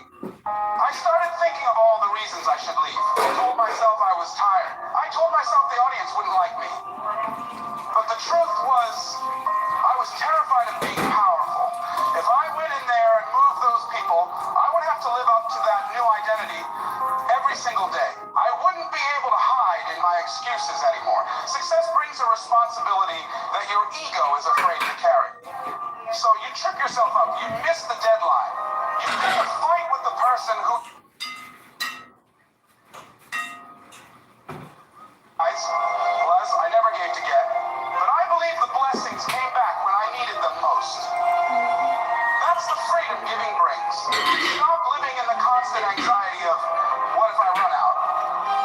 And start living in the confidence of, well, I always have enough to share. And I'm not just talking about the money. Some people hoard their time, their energy, their kindness out of fear. They think, if I give too much, I'll be drained. But the truth is, when you give with sincerity, you're replenished in ways you can't explain. Think of if a candle lights another candle, does it lose its own flame? No, it doubles the light. Giving works the same way. Fear tells you you'll burn out, but faith shows you that your flame can light 100 more without going out. Sometimes fear is disguised as being practical or being cautious, but underneath it's still fear. And the only way to break fear's hold is to act in the opposite spirit, to give. Every time you give in faith, you weaken fear's grip on your heart. There's a beautiful truth I've learned: giving is not just an act of kindness, it's an act of trust.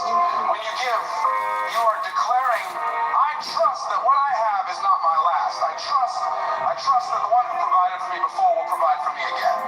That's powerful. That's liberating.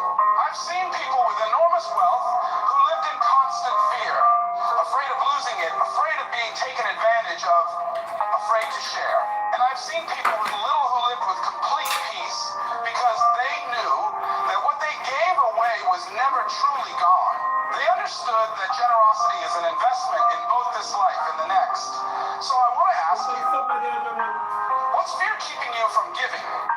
Is it holding you back from helping someone in need? Is it stopping you from offering your time, your skills, your attention? Let today be the day you break that chain.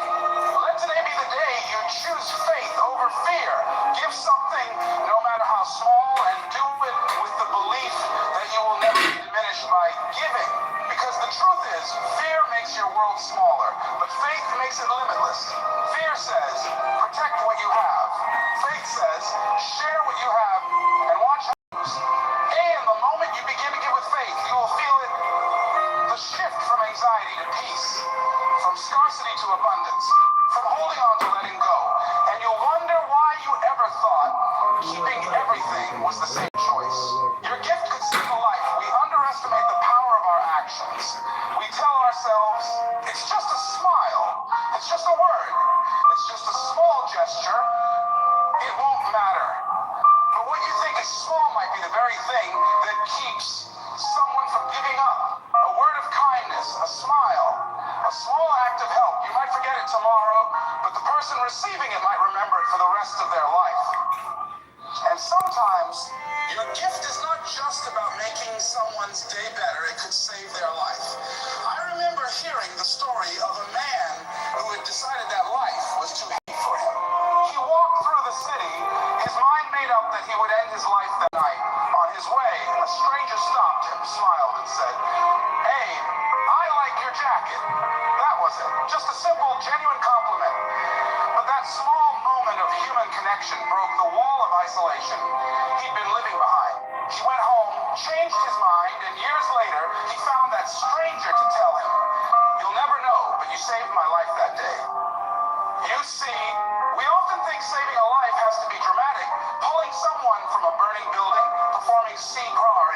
emergency. And yes, those moments are heroic, but saving a life can also be quiet.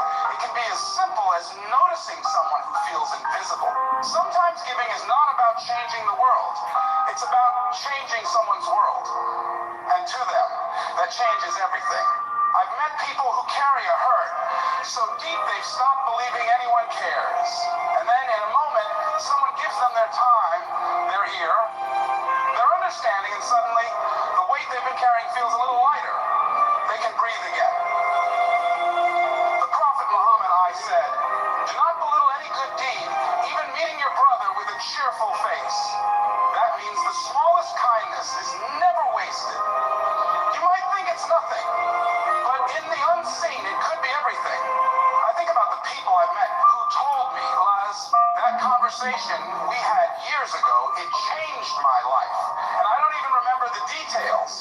But to them, it was a turning point that taught me something. When you give encouragement, hope, or compassion, you're planting seeds in someone's soul.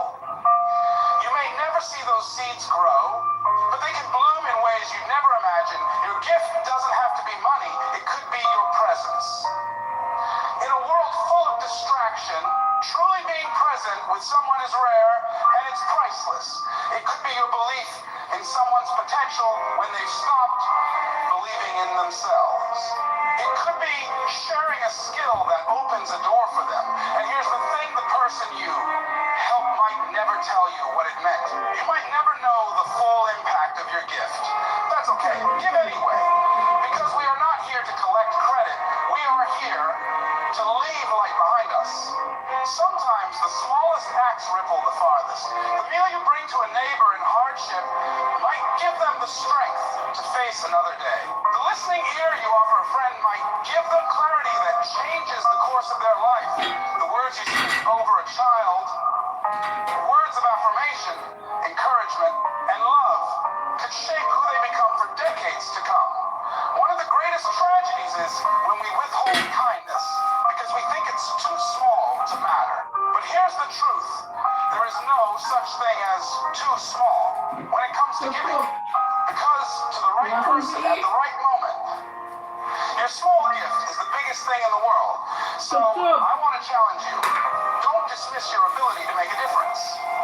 Don't think, I'm not wealthy enough, or I'm not important enough. The most powerful gifts often come from those who simply chose to care. And maybe, just maybe, the gift you give today, that smile, that word, that gesture, will be the reason someone wakes up tomorrow with hope in their heart. You may never know their name. You may never see the outcome. But in the unseen, you will have touched eternity. So the next time you have the chance to show kindness, take it. The next time you can give something, your attention, your encouragement, your help, give it freely. Because you don't know whose life you might be saving with that one simple act. Giving is the greatest form of leadership. Real leaders are not the ones who stand the tallest. They are the ones who bow the lowest to serve. Leadership is not about how many people serve you. It's about how many people you serve. The greatest leaders in history didn't rise to power by demanding attention, but by giving their time, their wisdom, their compassion, and their resources to lift others higher. The Prophet Muhammad, the most influential leader in human history, lived this truth every single day. He said, the best of people are those that bring most benefit to the rest of mankind. That is leadership. That is giving. His life was not about titles, wealth, or personal comfort. It was about service, feeding the hungry, caring for the orphan, comforting the brokenhearted, and guiding people with mercy and wisdom. And that's the secret, the greatest form of leadership is giving. When you give, you're not just helping someone. You're setting a standard, shaping a culture, and inspiring others to do the same. People don't follow those who only speak well. They follow those who live well. Look at any true leader in faith, in business, in community. And you'll find that they are givers. They give vision to those who can't see a way forward. They give courage to those who are afraid. They give hope to those who feel hopeless. They give opportunities to those who've been overlooked. That's what makes them leaders. Not a position, but a posture. Giving is contagious.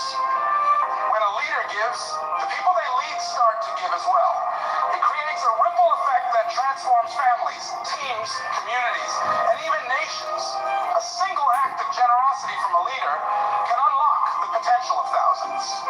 True leadership is not measured by how much you accumulate, but by how much you contribute. You can have power, money, and influence, but if you're not using them to benefit others, you're not leading, you're just occupying a position. History remembers leaders not for what they took, but for what they gave. Think about it, the figures we admire most are those who sacrificed comfort for a cause, who risked their own security to protect others, who gave time and energy to lift people out of despair. Leadership without giving is hollow. It's noise without music. And here's the thing, giving as a leader doesn't always mean grand gestures. Sometimes it's as simple as listening to someone who's been ignored, acknowledging their worth, and helping them see their own potential. Sometimes it's mentoring someone, guiding them through challenges, and investing in their growth. Those acts may not make headlines, but they make history in people's hearts. The beauty of giving as a leader is that it multiplies. When you pour into others, they pour into others, and the cycle continues. You might never know the full reach of your influence, how far your gift travels, but rest assured, it travels farther than you think. Giving also builds trust. People naturally follow leaders they trust, and trust is built when they know you have their best interest at heart. When they see that your leadership is not about self-promotion, but about service, they will walk with you, even through the hardest times. But here's an important truth. Giving as a leader requires courage. Because sometimes you'll give without being appreciated. Sometimes you'll lift people who later forget you. Sometimes you'll serve and no one will notice. But leadership isn't about recognition. It's about responsibility. You give not because people will thank you, but because it's the right thing to do. The world is desperate for this kind of leadership.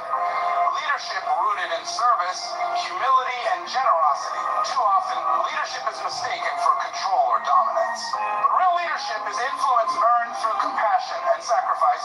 It's about saying, I will go first. I will give first. I will serve first. So if you want to lead in your home, in your workplace, in your community, start by giving. Give your time, give your wisdom, give your patience, give your encouragement, give opportunities to those who've been waiting for someone to believe in them. Because in the end, leadership is not about being remembered for how high you stood. It's about being remembered for how many you lifted when they were down. That is the legacy of a true leader. And the most powerful leaders will always be the greatest givers. Your legacy is built by what you give when you leave this world. You will not take your wealth, your possessions, or your titles with you. All that will remain are the traces of your giving. Long after your voice is silent and your footsteps fade, the seeds you planted through generosity will continue to grow in the hearts of people you may never even meet. The truth is, people may forget your name, but they will never forget how you made them feel, the comfort you gave them in hardship, the help you extended when they were struggling, the light you shone into their darkness. Those moments of giving become your real legacy. In the Quran, Allah reminds us that every act of goodness, no matter how small, is recorded, preserved, and rewarded. A smile, a kind word, a meal given to someone hungry, even guiding someone to what is right.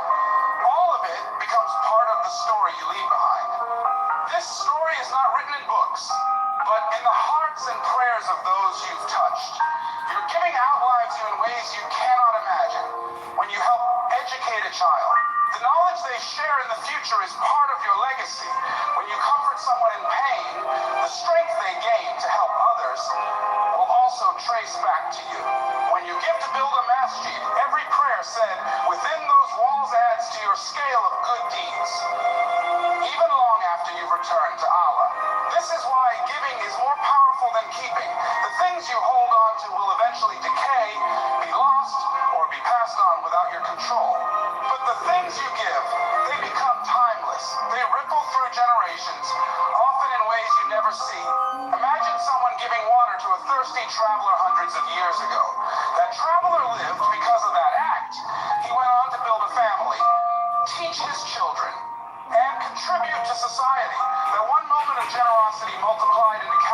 lives and deeds. This is the unseen multiplication of giving, what in Islam we call sadaqah jariyah, a continuous charity, a stream of blessings that flows even when you are gone. We often think a legacy is about fame, recognition, or achievements that people can point to. But the most impactful legacies are often invisible to the world. They are written in secret prayers, in lives changed quietly, in kindnesses that were never spoken about publicly. Allah sees them all. The Prophet Muhammad taught us that when a person dies, all their deeds end except three: ongoing charity, beneficial knowledge, and a righteous child who prays for them. Notice how all three are forms of giving.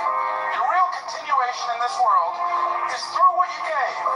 And here's the beautiful part. Giving does not require you to be rich or powerful.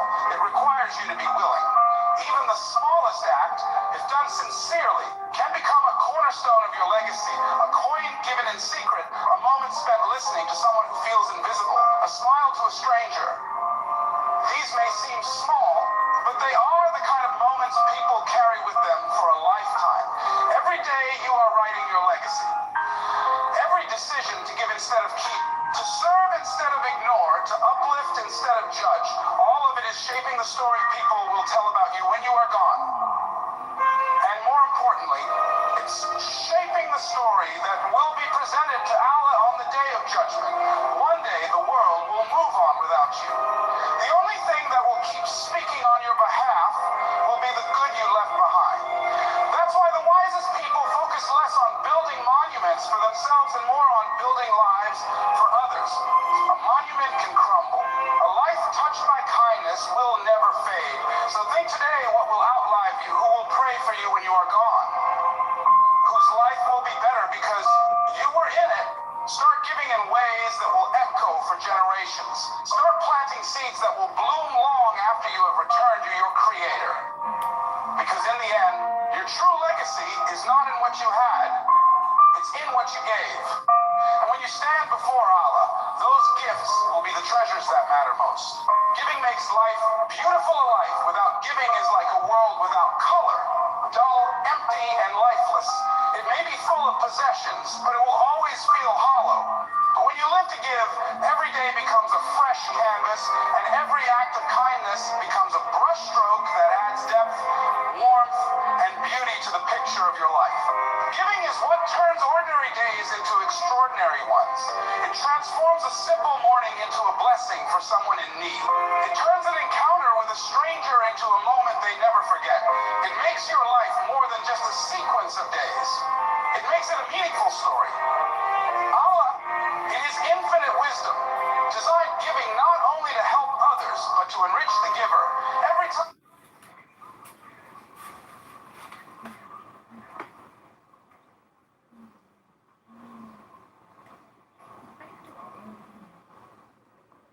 Hey guys, so we're gonna move on to like about part 2. So I do hope that you guys love it. So Because these are improper for God's holy people.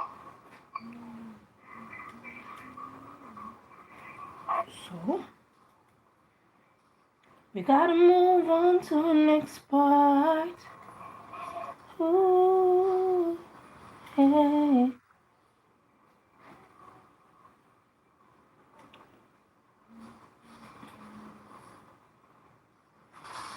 I'm this time to give a shout out to everyone who took part.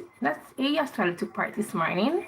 Yeah, because I may go 2, 3, or 4 hours, depending on how much person is still here. So I want to pick up Andrew. That's my baby dad. Thank you for being here. Blue Pink, pick up yourself. Stick to you, Evita. Growing Plants, pick up yourself.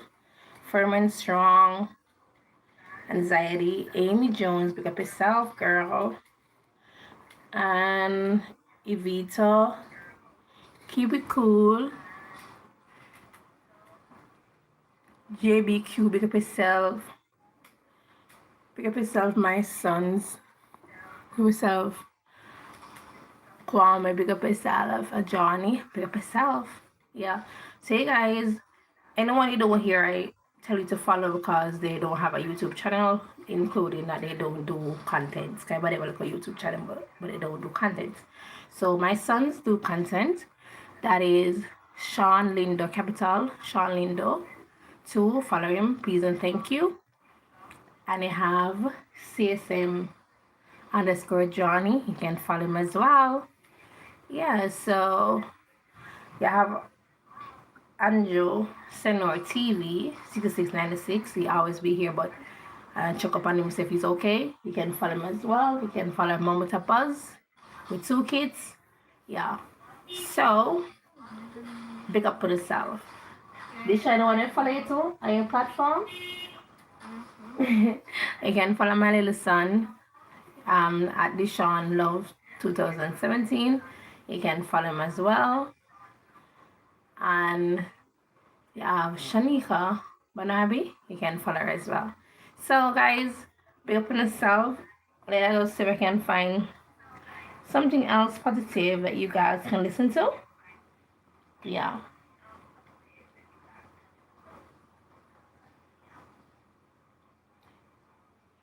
Ooh.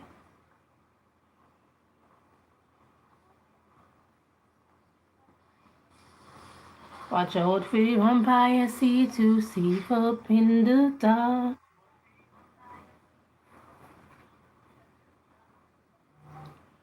Watch out for the big bad bull, clear set at them spot.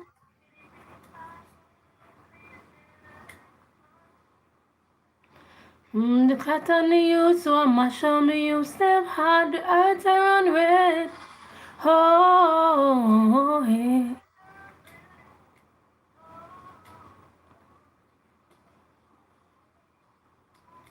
There's a run red. Oh,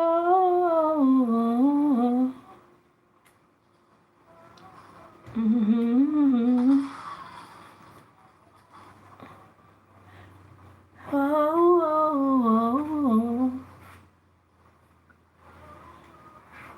I make up a song that fits it. So, mommy, your word, please and thank you.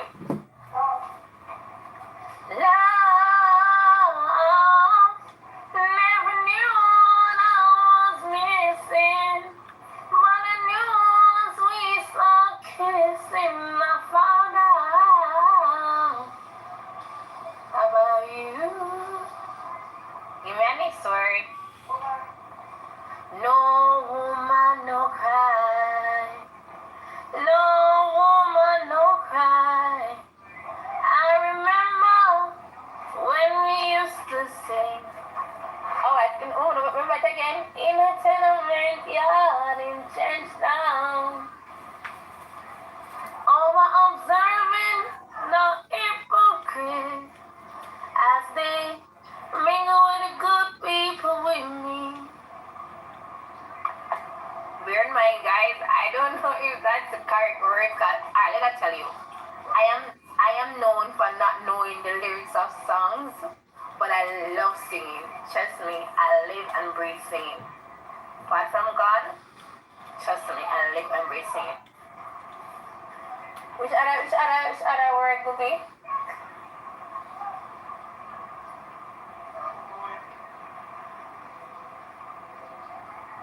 Which other word?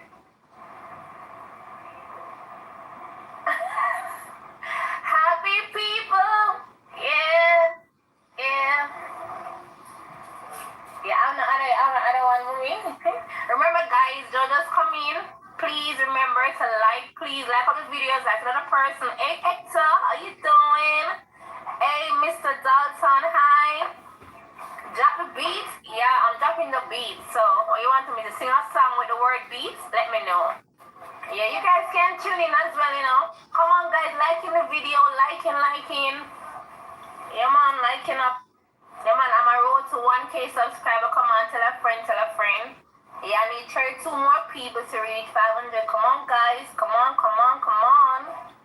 Yeah, thank you all for tuning in. Always looking, but don't comment as yet. Yeah, man, thank you for the likes. Thank you. Let me know if I'm pronouncing the name properly. Hector, and you have Dalton. Let me know if I'm pronouncing the name properly. Because many people have different way to pronounce their name. I can say Hector or Hector. Depending on how you say it, you can say Dalton. As well, we can say Dilton. It's depending on how a person pronounces their name. So if I'm not pronouncing it good, please let me know, guys. So thank you for tuning in. Come on, mommy. They say it's supposed to drop the beats. Oh my God.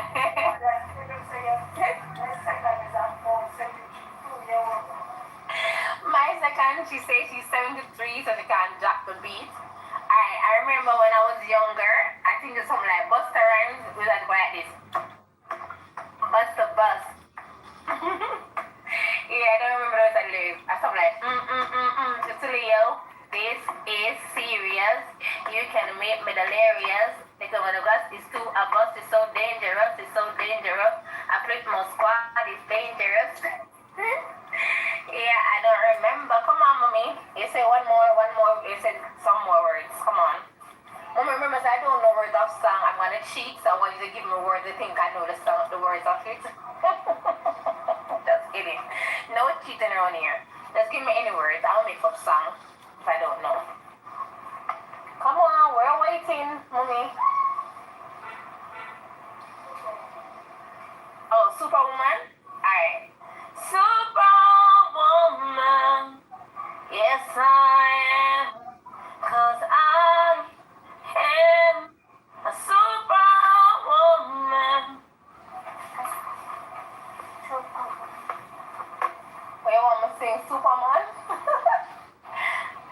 You are you are a Superman. Yes, you are.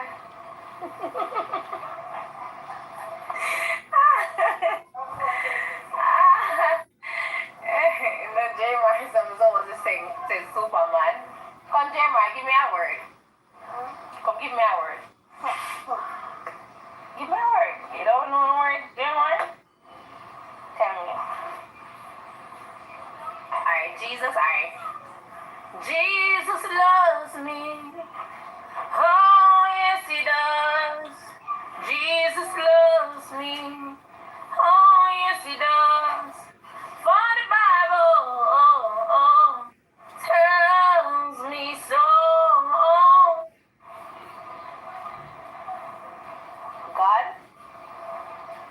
God is good. God is good. God is great. He's the greatest. Today is a new day. Give thanks for life. Alright, so what else? What else you guys want? Alright,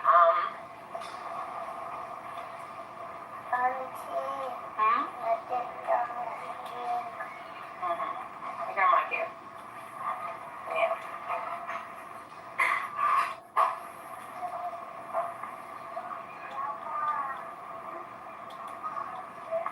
So how you all there? How you all doing? Alright, I have something to share. This say, whether you eat or drink or whatever you do it all for the glory of God. 1 Corinthians 10, verse 31. Yes? So, yeah. And I have like this right now where I'm giving you guys a little bit of songs, and I'm also giving you some words of inspiration. Alright. A good laugh and a long sleep are the best cures in doctor's book. Hope you all hearing properly. Remember. Alright. You have one say, health is the greatest possession. Contentment is the greatest treasure. Confidence is the greatest friend. Yeah. Alright, so you have... Yes, baby? Alright. Hopefully him don't get bite up. Alright, one. People really do need people, and I generally outside than their family around them. Yeah. Okay. So you have. I got a word that was given to me. It says do. So let's say I say everybody loves the things you do, the way you talk, the way you move. Everybody needs someone's happening. It feels like home, like a dream come true. It's just like a movie. It's just like a song. My God, you remind me when we were young. Let me photograph you in this life in case it is love somewhere we must. These are clear like and I don't know the rest of the song. And that's why I'm so happy for my subscribers and my viewers. You guys are the best. You guys love me. I love you all as well. Love you, love you, love you. Yes, remember this is a medley. So I'm going to do every little thing. I'm going to read benefits to you guys, sing for you guys, inspire you guys. Yes, this is it. Alright. I'm going to read something called minty pineapple. Yes. I love a juice, sweet with just a tinge of tan to it. Others is a green juice. It has minty pineapple taste, which is quite delightful. Serve it chilled with a few fresh mint leaves. Hope you guys can see it, okay? And I have this one that say happiness can be traveled to own, earn, worn, or consume. Happiness, the spiritual experience of living every minute with love, grace, and gratitude. Yes, so listen. You only got one life to live, you have to live to the fullest. Don't be somebody you're not. I remember you only have one you, and God made you for a reason. Despite the circumstances, because of things are possibly great things He has done. He's my dog, guys. This is my doggy. Yes. Yeah, this is called Courage, but we'll call him Tuk Tuk at times. Come on, Tuk Tuk, what's wrong with you? Yeah. Tuk Tuk, behave if you're on camera, behave. Act better than that, Tuk Tuk. Tuk Tuk got easy like Sunday morning. Tuk Tuk got easy. Tuk Tuk got easy. Easy like Sunday morning.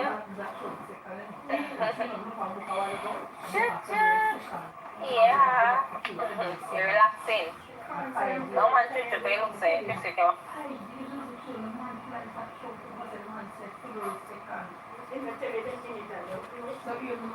Alright, you guys can see greenhouse. And give him some water, but he doesn't want any water. He wants to stay around this so I can about that, so we know what to do. Alright, come on guys, if I hear something named I am booster, alright, ingredients for that to make 1 glass, 2 large beetroots, 2 carrots, 1 Granny Smith apple. I've never heard of that apple. Have you ever heard of that apple before, mommy?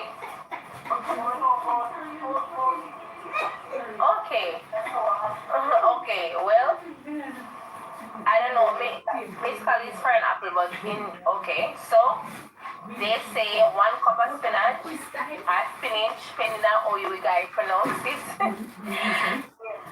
Spinach. Alright, I'm being serious now, alright. Ingredients to make 1 glass of the iron booster, guys, is 2 large beetroots, 2 carrots, 1 Granny Smith apple, and you have 1 cup of spinach. I have half cup of lemon. Okay? And with this now, it has a Bible verse to it. It says, give strength to those who are tired and more power to those who are weak. Isaiah 40, verse 29. So if you guys are reading, yes, and learning, okay? Over here, we do lots of things. We do singing, we do Bible verse, we do health benefits, we do all type of different things over here. Yes, guys, so not just coming guys alone, please just come in also and like the videos as well. Please and thank you. And all who don't subscribe as yet, please subscribe and tell a friend, tell a friend, tell a friend, tell a family, and the list goes on. So, just let me see if I see any other more benefits in this book. Alright, my mom, yeah, got it. So, let me see. This one see freshly green. So hope you guys can see properly. I don't know if you guys want me to read it for you. Yeah, but be right back, guys. Be right back. Don't go anywhere. Okay, guys, and we're back again. Alright, this one says freshly green. I talk a little bit fast. I want to come a little bit slower so you guys can understand me. Franz, Mama then at the kitchen. She says super mix. Oh, you hear super mix. Franz, watch a video. I like a rather substantial. And stop. You know, so Miss Mackenzie can't the nice ears. I remember for me, nice Miss Mackenzie. The juice is packed. Yeah. When we're over Jade and the family show, you can go out with the antics. Over here, so Miss Mackenzie, a fair type of something over here, so. Got the broccoli, pineapple, and apple provide. Wait, I'm still pause this. Oh, what you're saying that we're not talking about God say you're supposed to can't call along bad? France, if you not have Jamaican blood, you know, so me feel say I'm a St. Elizabeth Redman. You know, ban no, you can ban a France, of course, and have Jamaican parents, and you hang around Jamaicans when they're at college. Because you know everything you want go along, but you want go pasta, you want go ready, everything.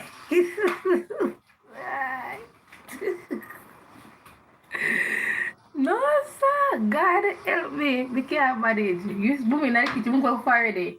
I say you're going to cook soup. Friends say more soup too. God go there, our boss. Mommy say we drink cow cat soup. Yes, guys. Him say him take everything for the animal except for the private area. And I also have a wonderful tip for you guys as well. It states it's difficult to think anything that pleasant thoughts while eating an overgrown tomato. You know, sometimes in life, I realize, not everybody, but most of the time, things that is good for us, we don't like. And things that is not really good for us, those are the things that we do like. But as all time they say that said separate us have different minds, we all can't think the same, right? So, and I also want to shout out again to my wonderful subscribers as are here from day one, and from all the new subscribers as well that recently subscribed. When it comes to the family of love and prosperity, may you all be blessed.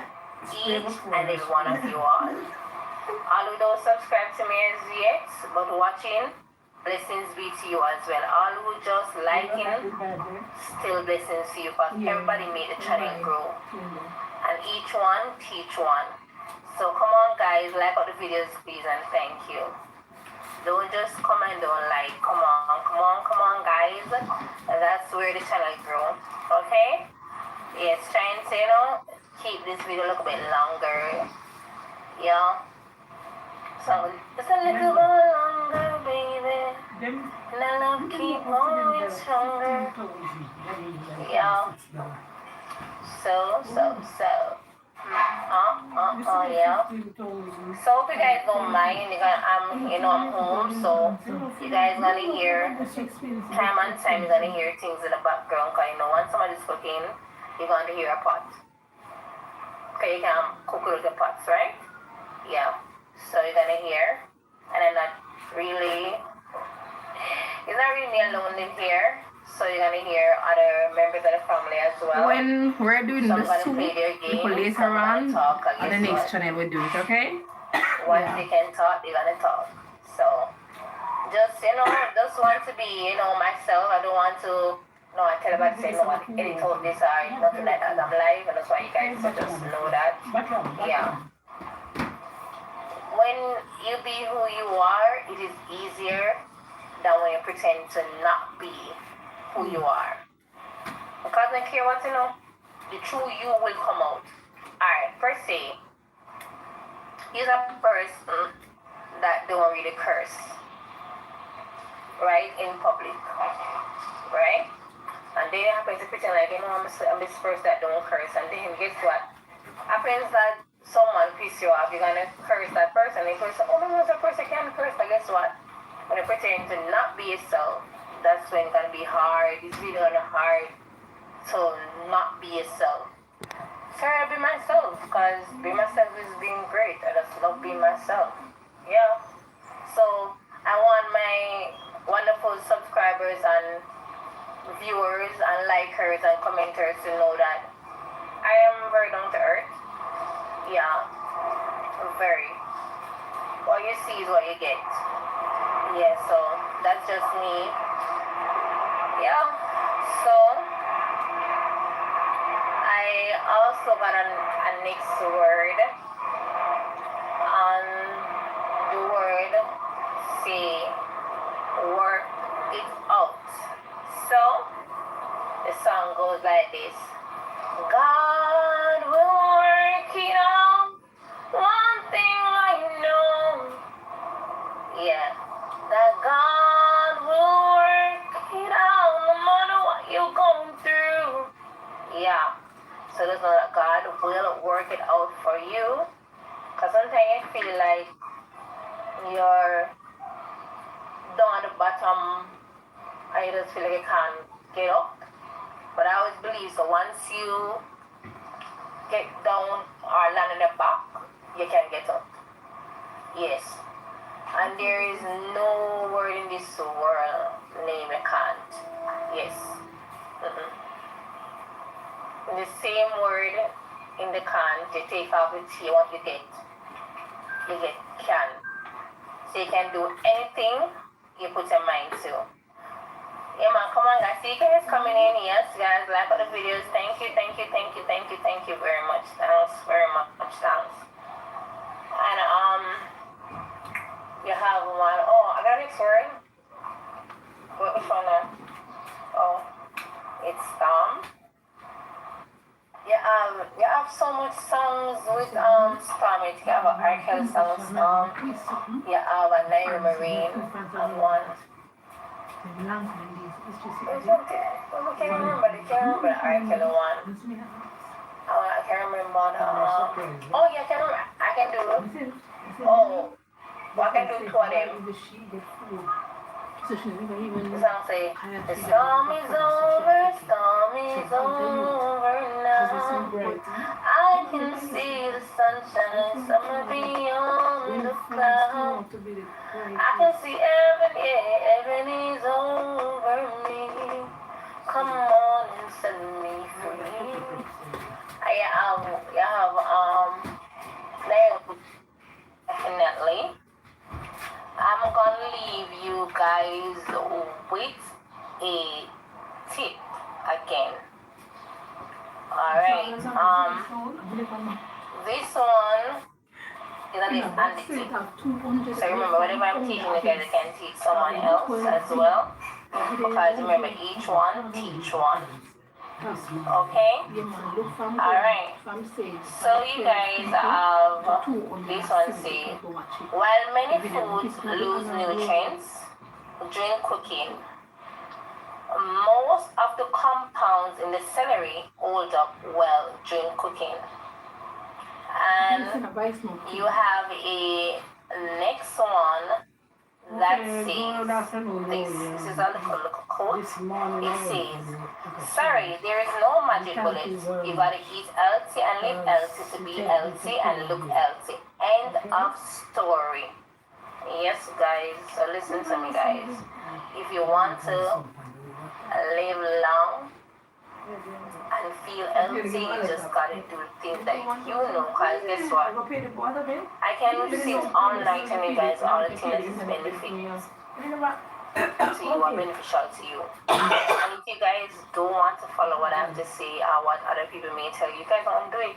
And a day, a part of... What is it, Miss Mackenzie? Oh, she drink garlic tea, man. Sometimes I know tell her something. Mommy, and if I tell her before, when we travel with sinus, so every time that she's gonna, cough and suffer it. You see my videos now, I'm not about mommy alone. Any little time I try to go with that video quiet, but I always have something, guys. Even as you listen to the wonderful quotes, you see my baby father, I'm accidentally baby child. Him say sorry. And if you guys hear him say sorry. So this, I don't know, look, I'm going to start doing videos over Jaden families and art about things can't move over this so. Thank God we are the masters of our fate. You know, sometimes some unforeseen circumstances and things may happen to people, but despite all of that, we are the key to unlocking anything that is going on in our lives. Yes. So remember, guys, put God first in everything you do, and once you do that, trust me. Trust me. Whatever battle you're facing, you can overcome. Remember, there's a saying that say you're only in one day, so we're not gonna exit as we pray to God, everything gonna work out. There's a long time they saying that God is slow, but He's sure. I don't think God is slow. I think that God just give us what He thinks we can handle. And I always believe that good things come to you with, because anything to me that comes quick go away very easily. So that's always something that I always hold dear to me. Whatever comes easily go away very quick. So I just take time with the game, you may hurt yourself. Yeah, so that's about it, guys. That's about it. Yeah, so just always know to do good in your neighborhood. Yeah. Remember, don't let nothing steal it. No matter what the circumstances they may be going through. That's my hand sign. Sorry about that. Yeah. So. Yeah. Take time with the ball, baby.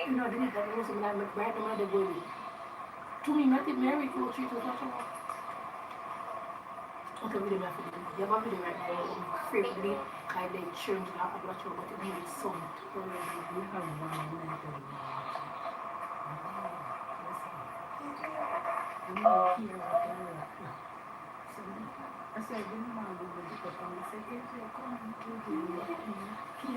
okay, let's see. That's about it. Yes,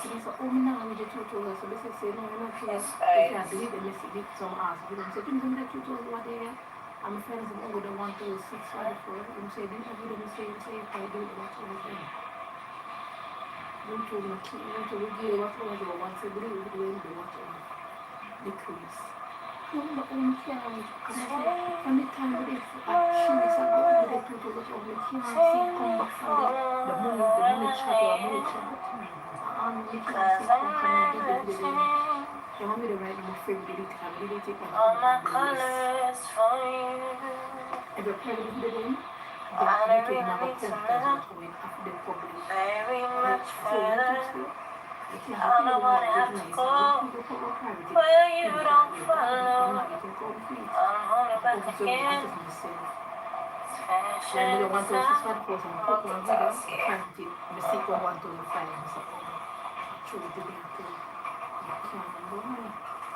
guys, comment and tell me the names of some of the artist songs to sing. What in your opinion, guys? What do you think is an artist's set of songs? In your opinion, guys, like, you know, songs like people really want to tackle those songs. Yeah.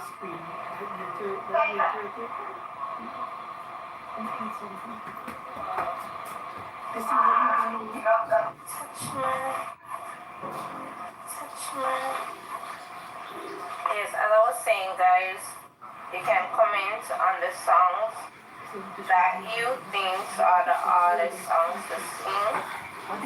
So let me know, in your opinion, the songs that are considered hard to sing. I know each singers have different songs that people may consider hard. Yeah, man, like, we can do what you want to do. Yeah, you're already in the background already, so I already tell my viewers already that I don't live alone, so they're gonna hear talking in the background. Yeah.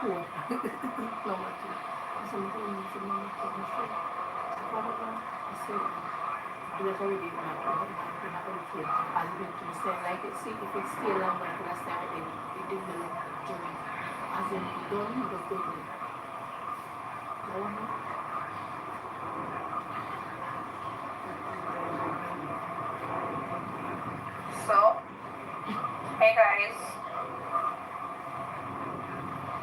Okay, so hope you are good.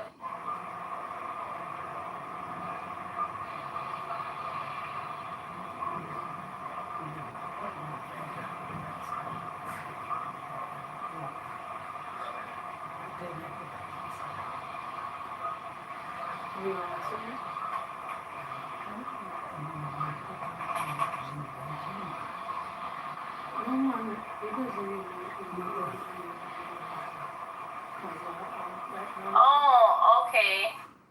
I get what you're saying. So you're saying that I'm break my heart by Tony Braxton.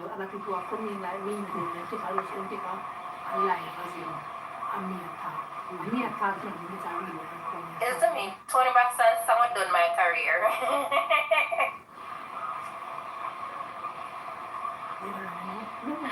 Oh my god.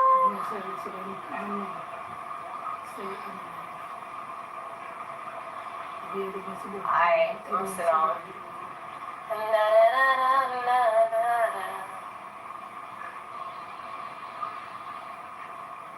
Oh,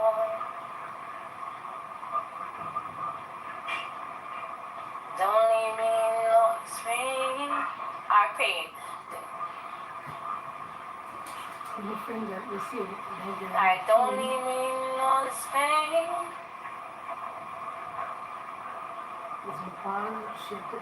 Don't leave me here in the rain.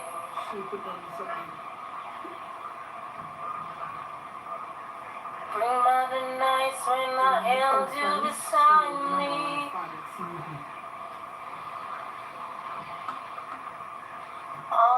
Break my heart. Say you love me again.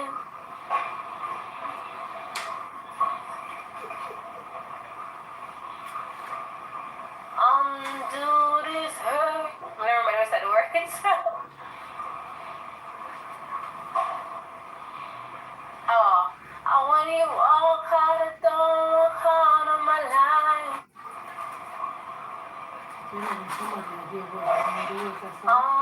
Cry these tears. I cry so many times. Break my. Beautiful voice and beautiful voice. Break my heart, sweet darling.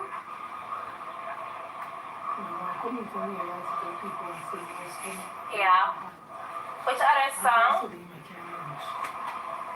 Which other song, guys?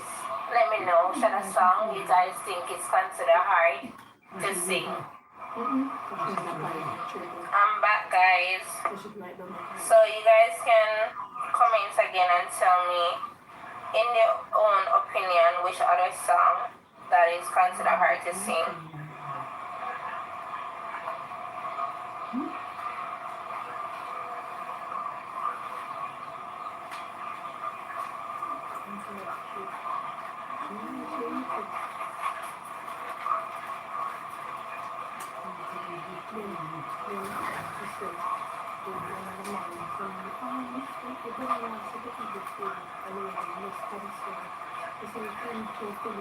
Okay, so you guys sing I Will Always Love You.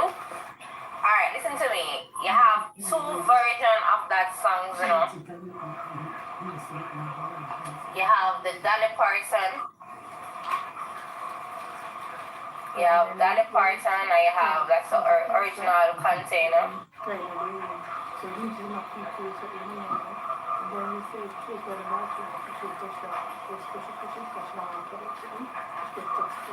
Yeah. Yeah, guys, I'm not talking about content, I'm not talking about the song. Sorry, somebody's asking me a question, so I'm asking if it's the original content. Yeah. But I'm saying no.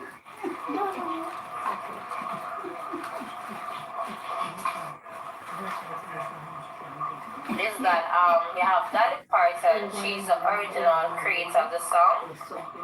I have Whitney Houston. Yeah, I have Whitney Houston. She's the one that remastered the song.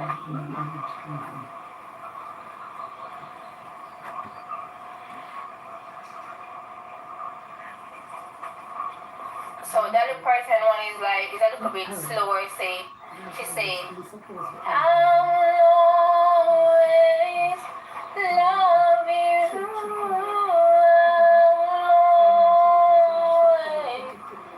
Love you.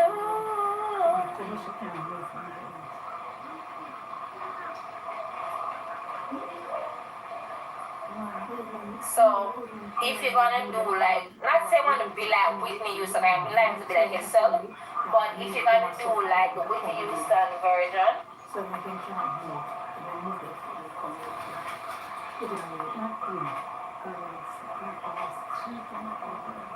you're gonna say, I will always love you. One different one.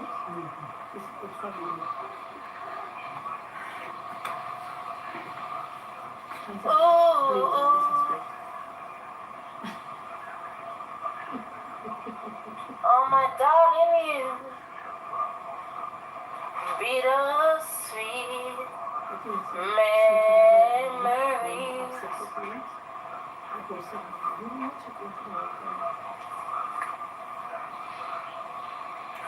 That is all.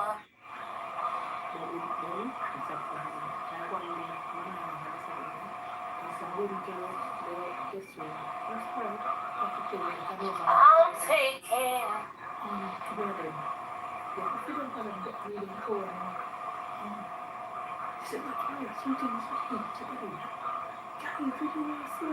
Alright, that's it. So guys, give me a different song, please, and thank you.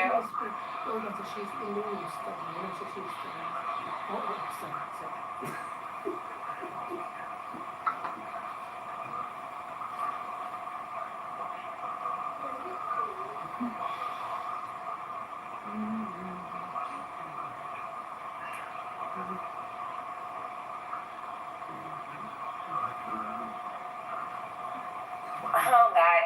Hey, guys, I got to. Oh my God. I have to.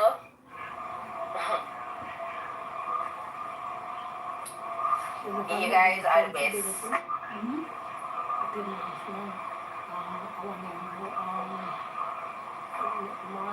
Oh, and big up Jacko as well. Big up yourself.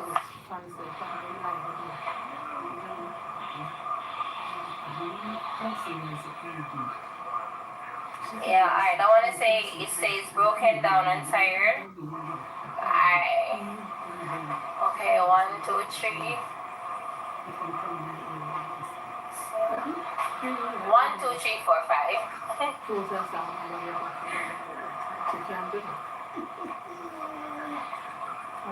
Alright. Broken down and tired of living life on a merry-go-round.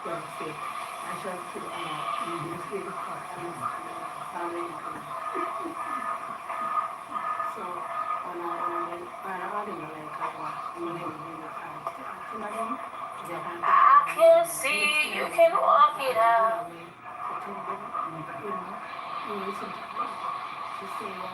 Ooh, mountain.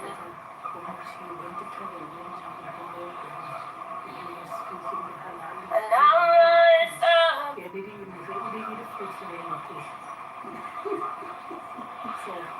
Rise on the freedom, rise up.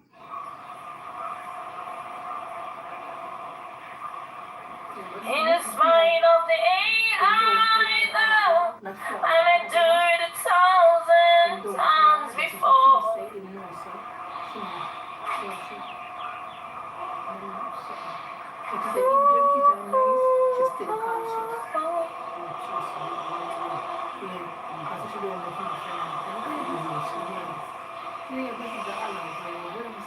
All we need, all we got is each other.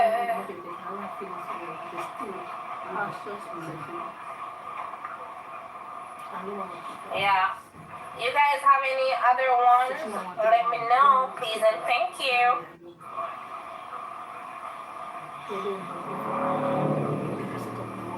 Oh, thank you for the like, guys. Thank you.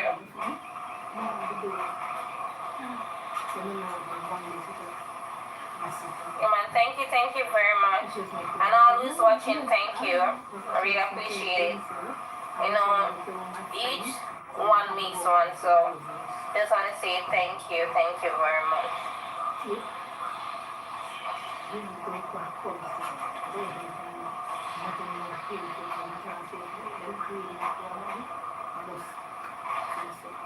So everybody who's just coming in, thank you as well. Thank you. Remember, that's to the liking. Thank you guys. Thank you.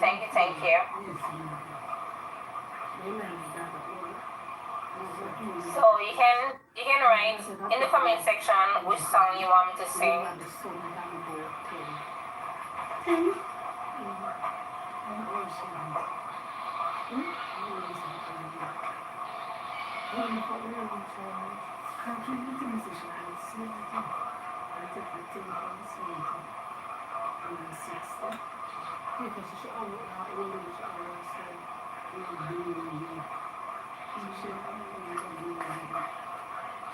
Oh my God, Stay Like by Rihanna. You ready for my favorite singer? Yeah, I love every singer because I realize that most time people have different people that they like, but I love every singer. Yeah. In Jamaica, I love all my Jamaican artists, both male and females. Yeah, so, but I love, different from in my Jamaica country that I love Rihanna because she's still a part of the Caribbean same way.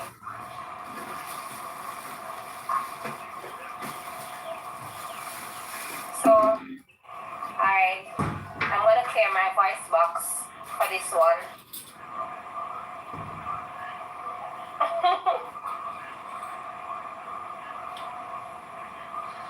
Alright. All alone it was a fever. I cold said I didn't believe it.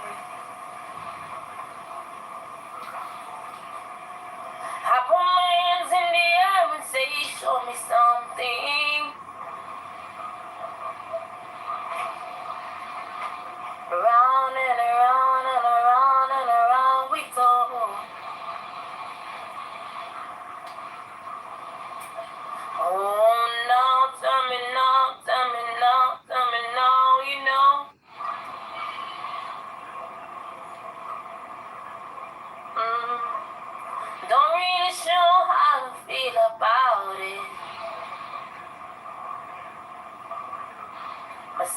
something in the way you move.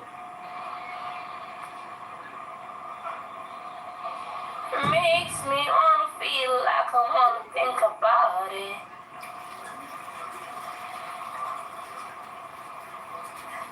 Guys, remember that I am it's original message / don't know lyrics of people's songs. Oh God, but I want to make sure I sing this stay tonight. I want you to stay.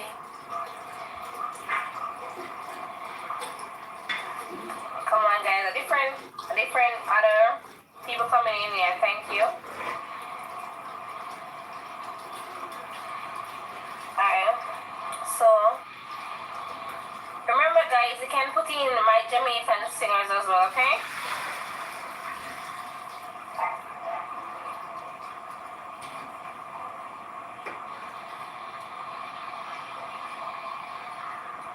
Okay, Itana.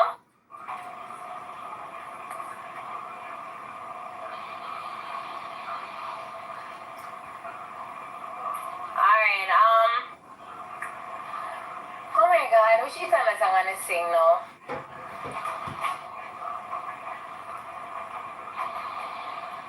I'll clear my throat for this one. Sorry, guys.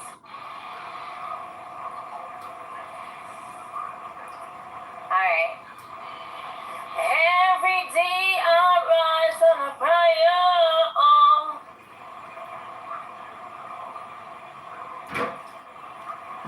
Trying to keep myself.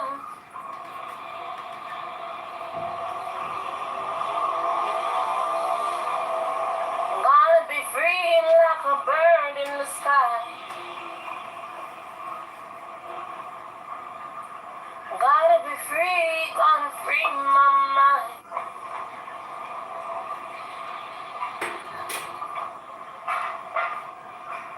Life is a pain and I don't wanna die.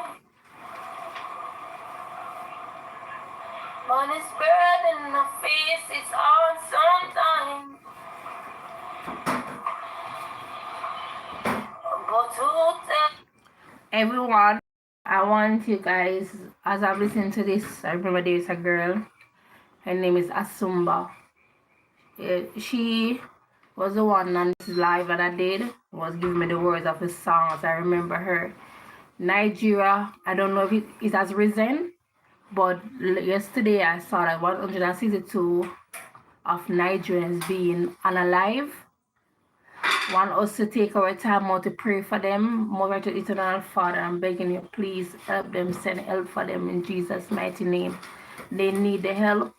Everyone just put a heart emoji in the chat for my tongues to give them energy and strength. Mighty God, thank you very much. Peace. Thank you very much, guys, for the heart. Appreciate it. Wow, many hearts. Thank you. I can't even count the amount of hearts. Thank you. Mwah.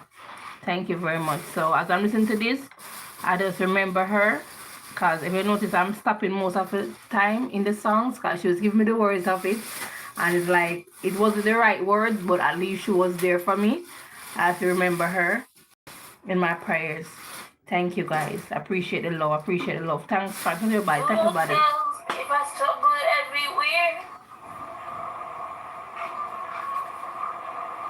it's so hard I can't find a false fear.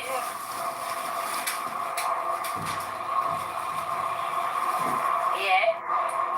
Any other one? Any other artist, guys? I'm going to look for the amount of hearts if I say no. Thank you, guys. Okay. Wow. I'm lost count. Oh, Bob Marley. Okay. Yeah, okay. Oh. One of the many people that put our country on the map.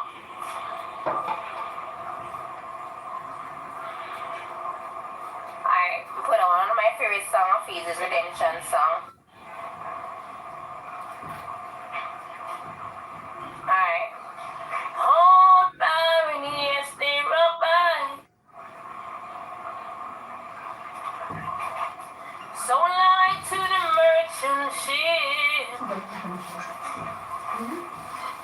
Man, shit, I'm not high. Minutes after they took I from the bottomless pit. Let me see. But my hand was made strong Down there, sir. If I cut Put the top. by the hands of the Almighty. You know, say my head right. Yeah. I know you're saying I'm yesterday. I was the answer. And one of my favorite lines of the song is It's a real bottle.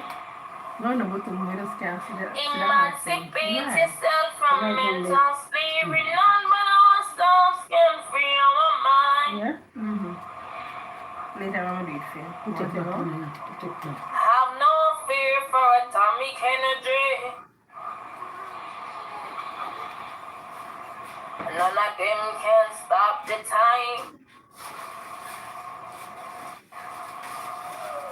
How long shall they kill our prophets while we stand aside and look? They say it's just a part of it. But you got to fulfill the book. Won't you help me sing another song of freedom?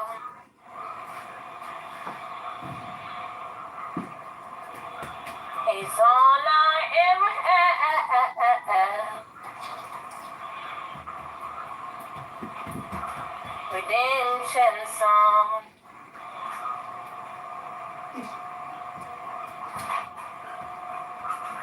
Alright? You can put in any other ones you want me to sing, okay guys? Okay guys. Okay guys.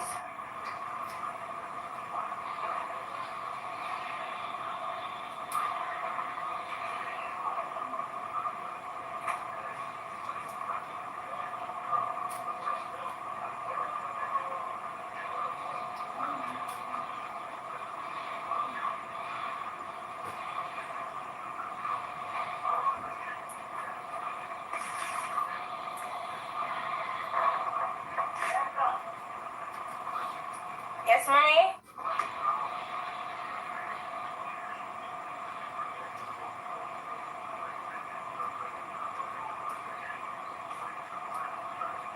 Okay, what you guys say? Chen Xia, Shen Ying.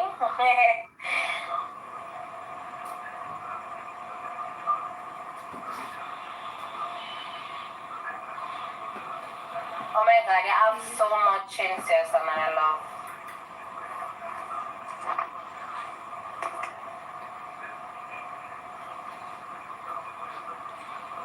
Alright, yes, so because this is original channel, so I have to shed light on the song that I do sing here. I have to make sure it's in my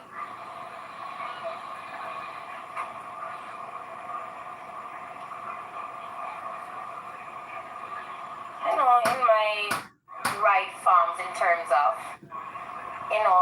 my audience that they want to actually hear.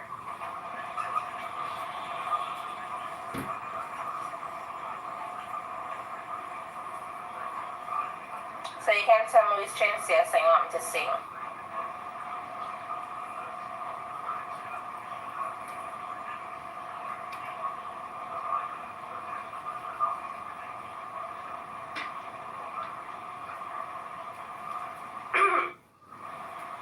Oh my god, okay. One of Chen Xia's biggest song to me, one of.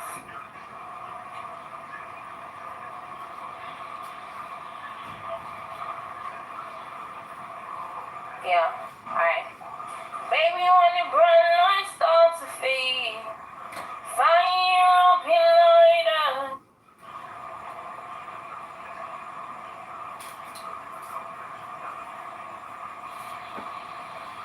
Float on with the wave, yeah.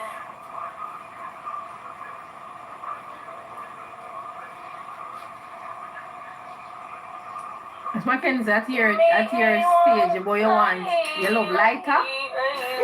Oh, we want light up.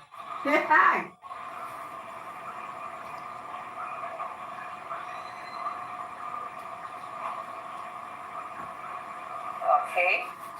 Thank you.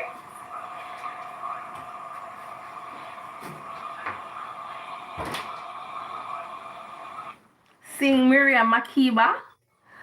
Wow, that's a beautiful way of asking me to sing that song. Honestly, I won't lie to you. Anyone of her song, I don't know.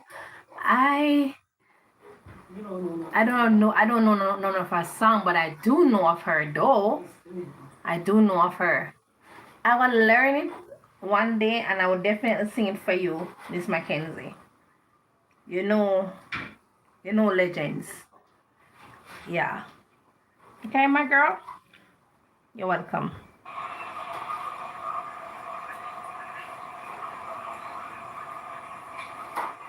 Thank you guys for liking the video. Thank you very much. I appreciate it.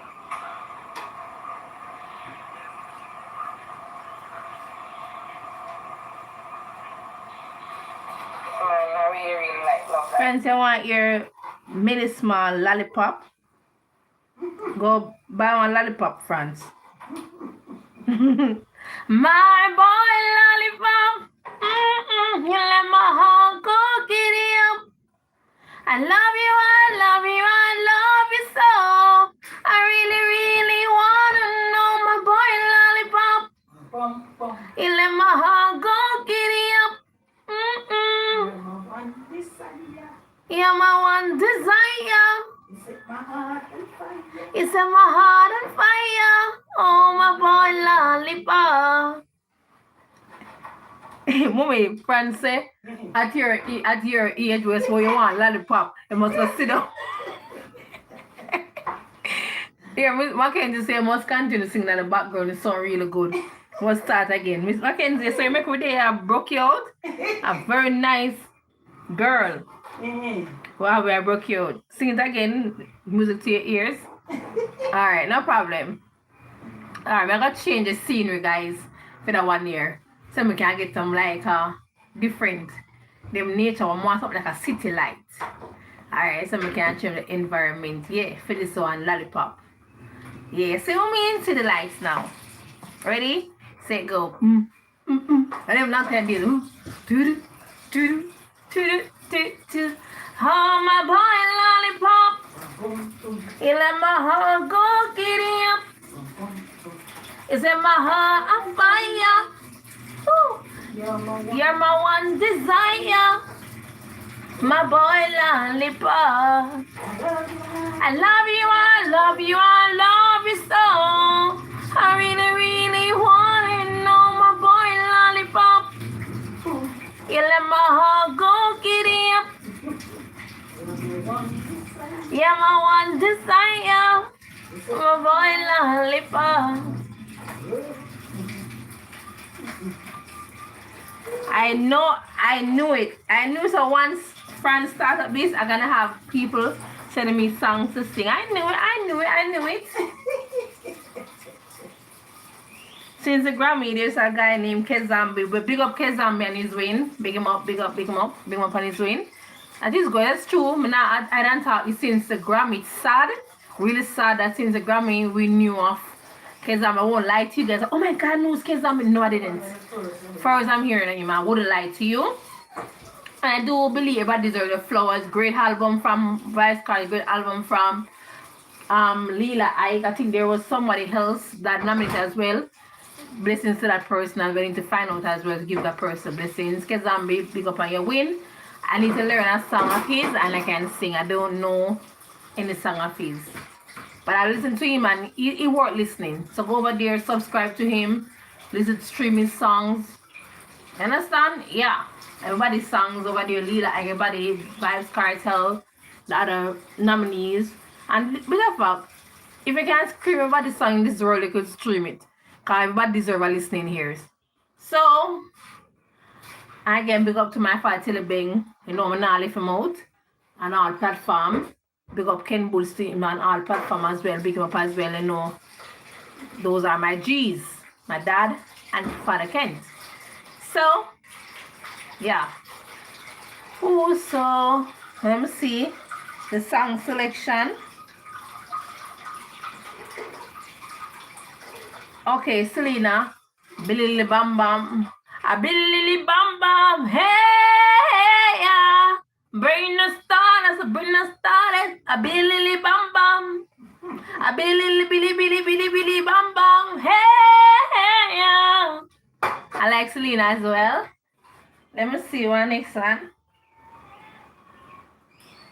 You want me to sing Lift Me Up by Rihanna?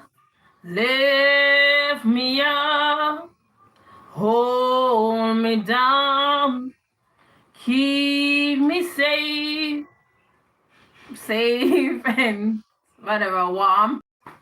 I love Rihanna and I don't want to spell with this song. So I'm going to go on to the next one. It says sing Diamond. Me sing Diamonds because I know Diamonds, like, I never come on, but I love Diamonds.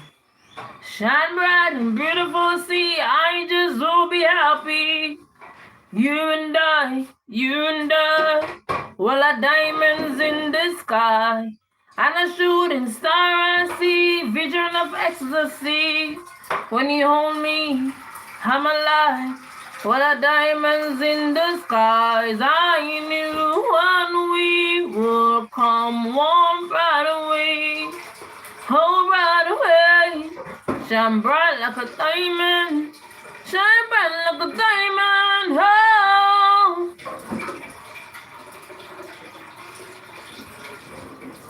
Miss Mackenzie, I want your love on the brain. Miss Mackenzie, stay and let's still rain love on the brain.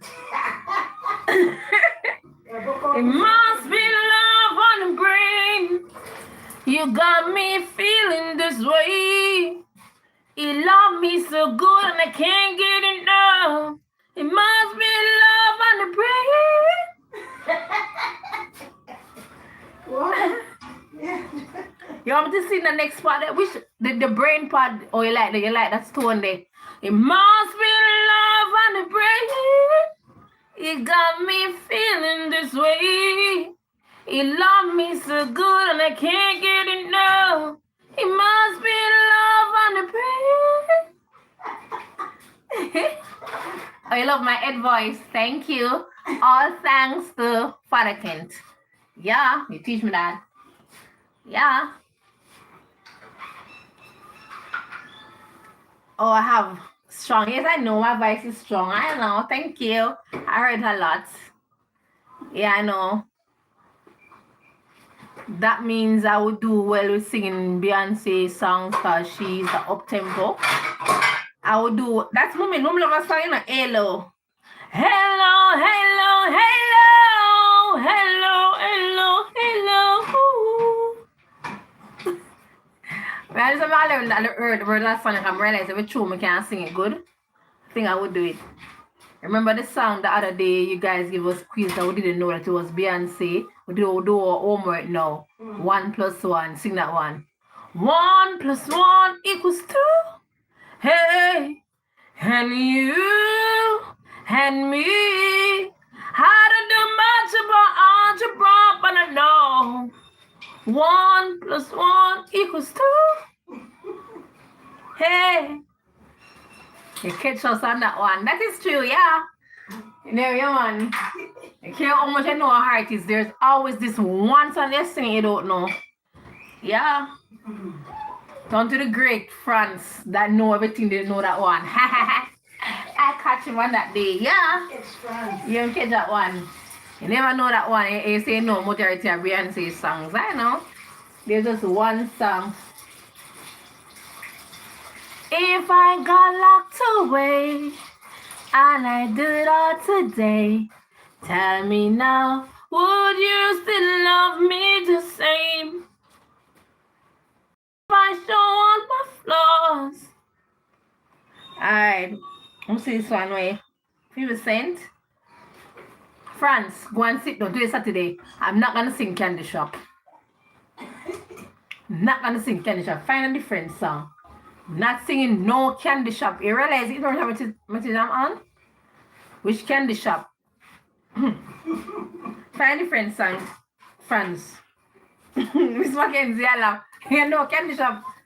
Hi. Which candy shop? There's no candy shop I want to sing for you. Yeah, we're breaking up, Miss Mackenzie. Stand up, take my people with me. Together we are going to a brand new home. Far across the river, you hear freedom calling, calling me to answer. Gonna keep on going strong. I gotta feel it in my bones. Yeah. Hold fire, yes, they're up by. So light to the merchant ship. Minutes after they took high from the bottomless pit. But my hand was made strong by the hands of the Almighty. We forward in this generation, triumphantly. Won't you help me sing another song of freedom? Is all I ever ask. Redemption song. Emancipate yourself from mental slavery. None but ourselves can free our mind. Have no fear for atomic energy. None of them can stop the time. How long shall they kill our prophets while we stand aside and look? Some say it's just a part of it, but you got to fulfill the book.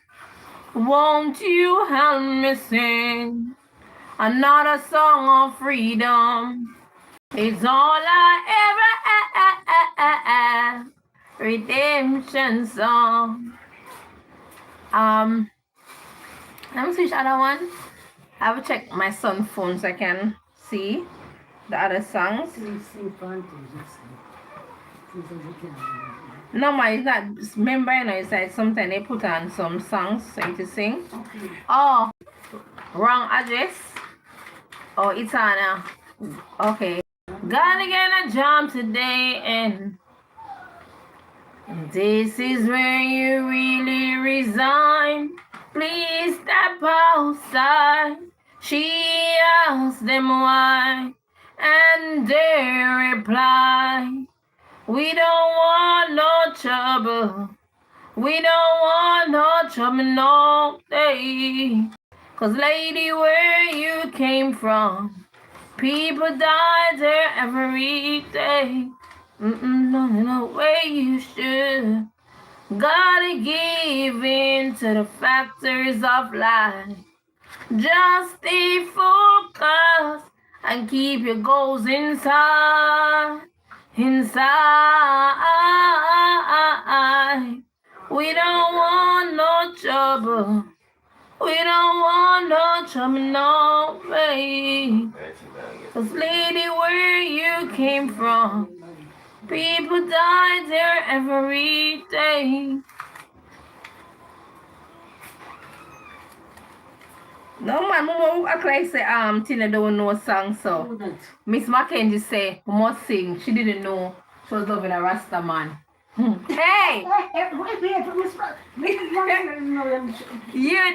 She didn't know to tell him she was in love with a Rasta man. The fire is burning, is burning.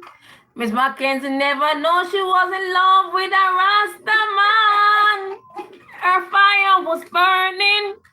It is burning. I'm putting Mommy to okay. Mommy never know to tell him she was in love with a Rasta man. The fire is burning. Mackenzie said my husband was a ballad.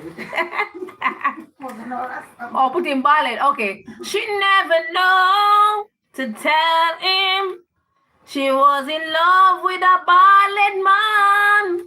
Her fire was burning. It's burning. over here I get peace and quiet. Thank you for singing the songs that I want. Yeah, man, you're welcome. Oh, France broke up. France, I broke up the lady. She said France, she seen and comment. She said Rasta man, love and everything. And France, you Rasta man?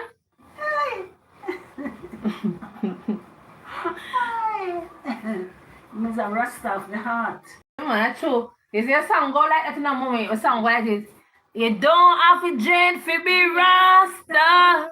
It's not a dreadlocks thing. Give thanks and praises to Jaja. You don't have to dread to be Rasta. That comes with the heart. Because the rest of them are going some wrong bad thing. No, my friends, you know a song, man. Look on the gully side. Okay. Look on the gully side, yeah. Do you see anything to smile about? Look on the hungry child, yeah. Do you see anything to smile about? What was the friends? Friends know what song them for you, man. If you know anyone of Eric Daniels's song. Eric Danielson songs. Eric Danielson. Sweet, sweet Jamaica, now we sound Alton Ellis. Yeah, mom, I know Alton Ellis, man. And when she say, when she told me she got through the door, you didn't walk through that door. It hurt me so. That part, let me know. One thing.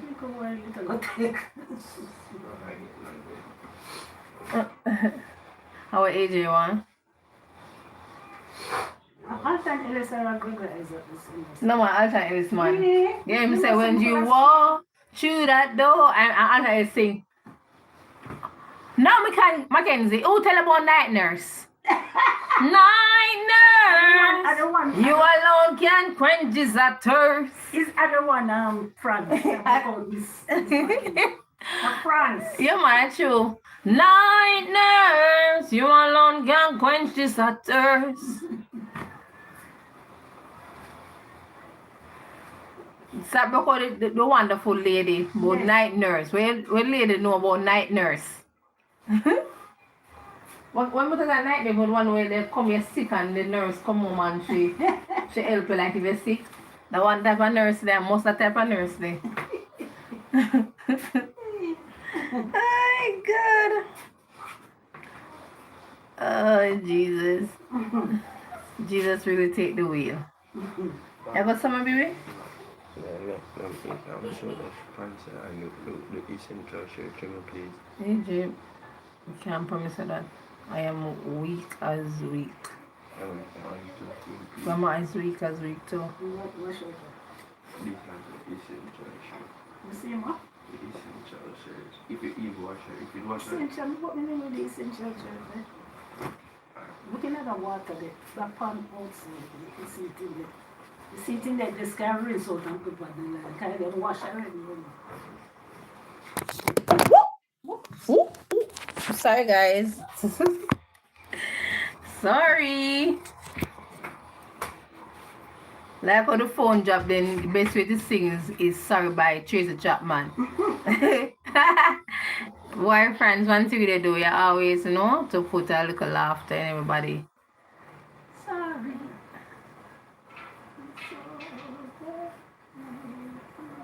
Sorry is all that you can say. He's gone by and still words don't come easily. It in there? It's inside. You find it in there? Like sorry. Well, you can say, baby.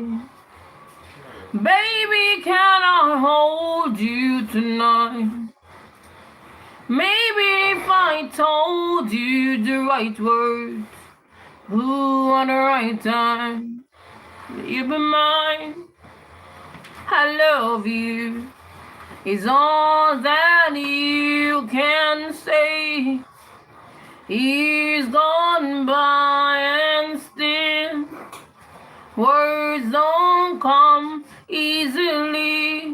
like I love you, but you can say, baby, baby, can I hold you tonight? Maybe if I told you the right words, ooh, on the right time, you'd be mine.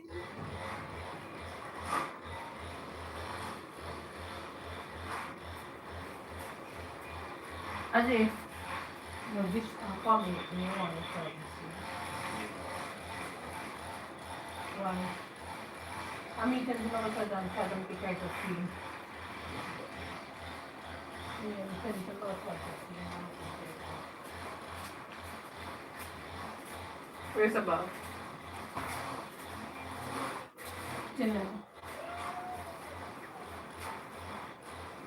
Nah, you at least eat on the bread.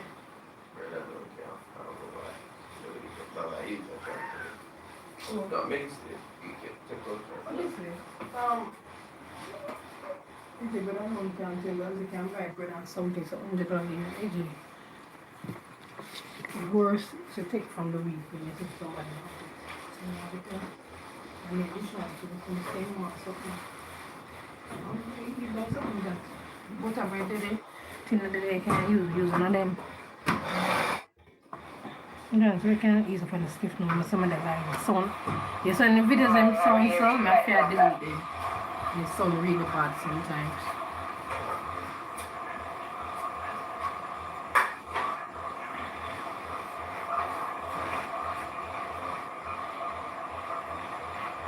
And you know which other singers I love? I love me some Ken Boots. Yeah?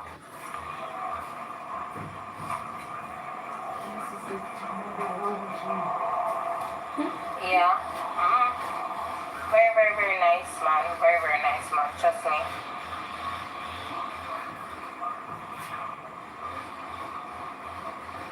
Yeah, look how.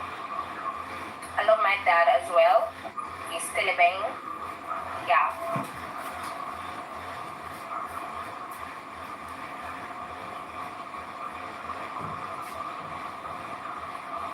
Yeah, that's not what they sing. Bang, bang, bang, bang, bang. I love that. Trust me.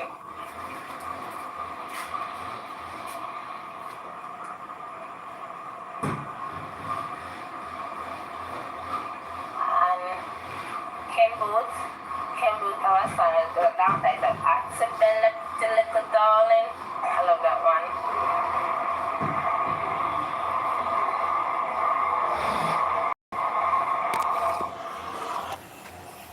Alright guys, thanks again for the like as I said before. Thank you very much. Alright guys, special note, I'm under the weather, so some sound not gonna sing to the best of my ability.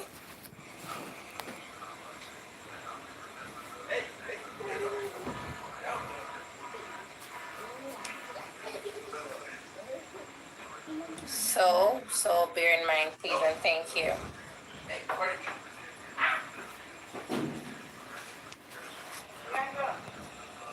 Yes, moms?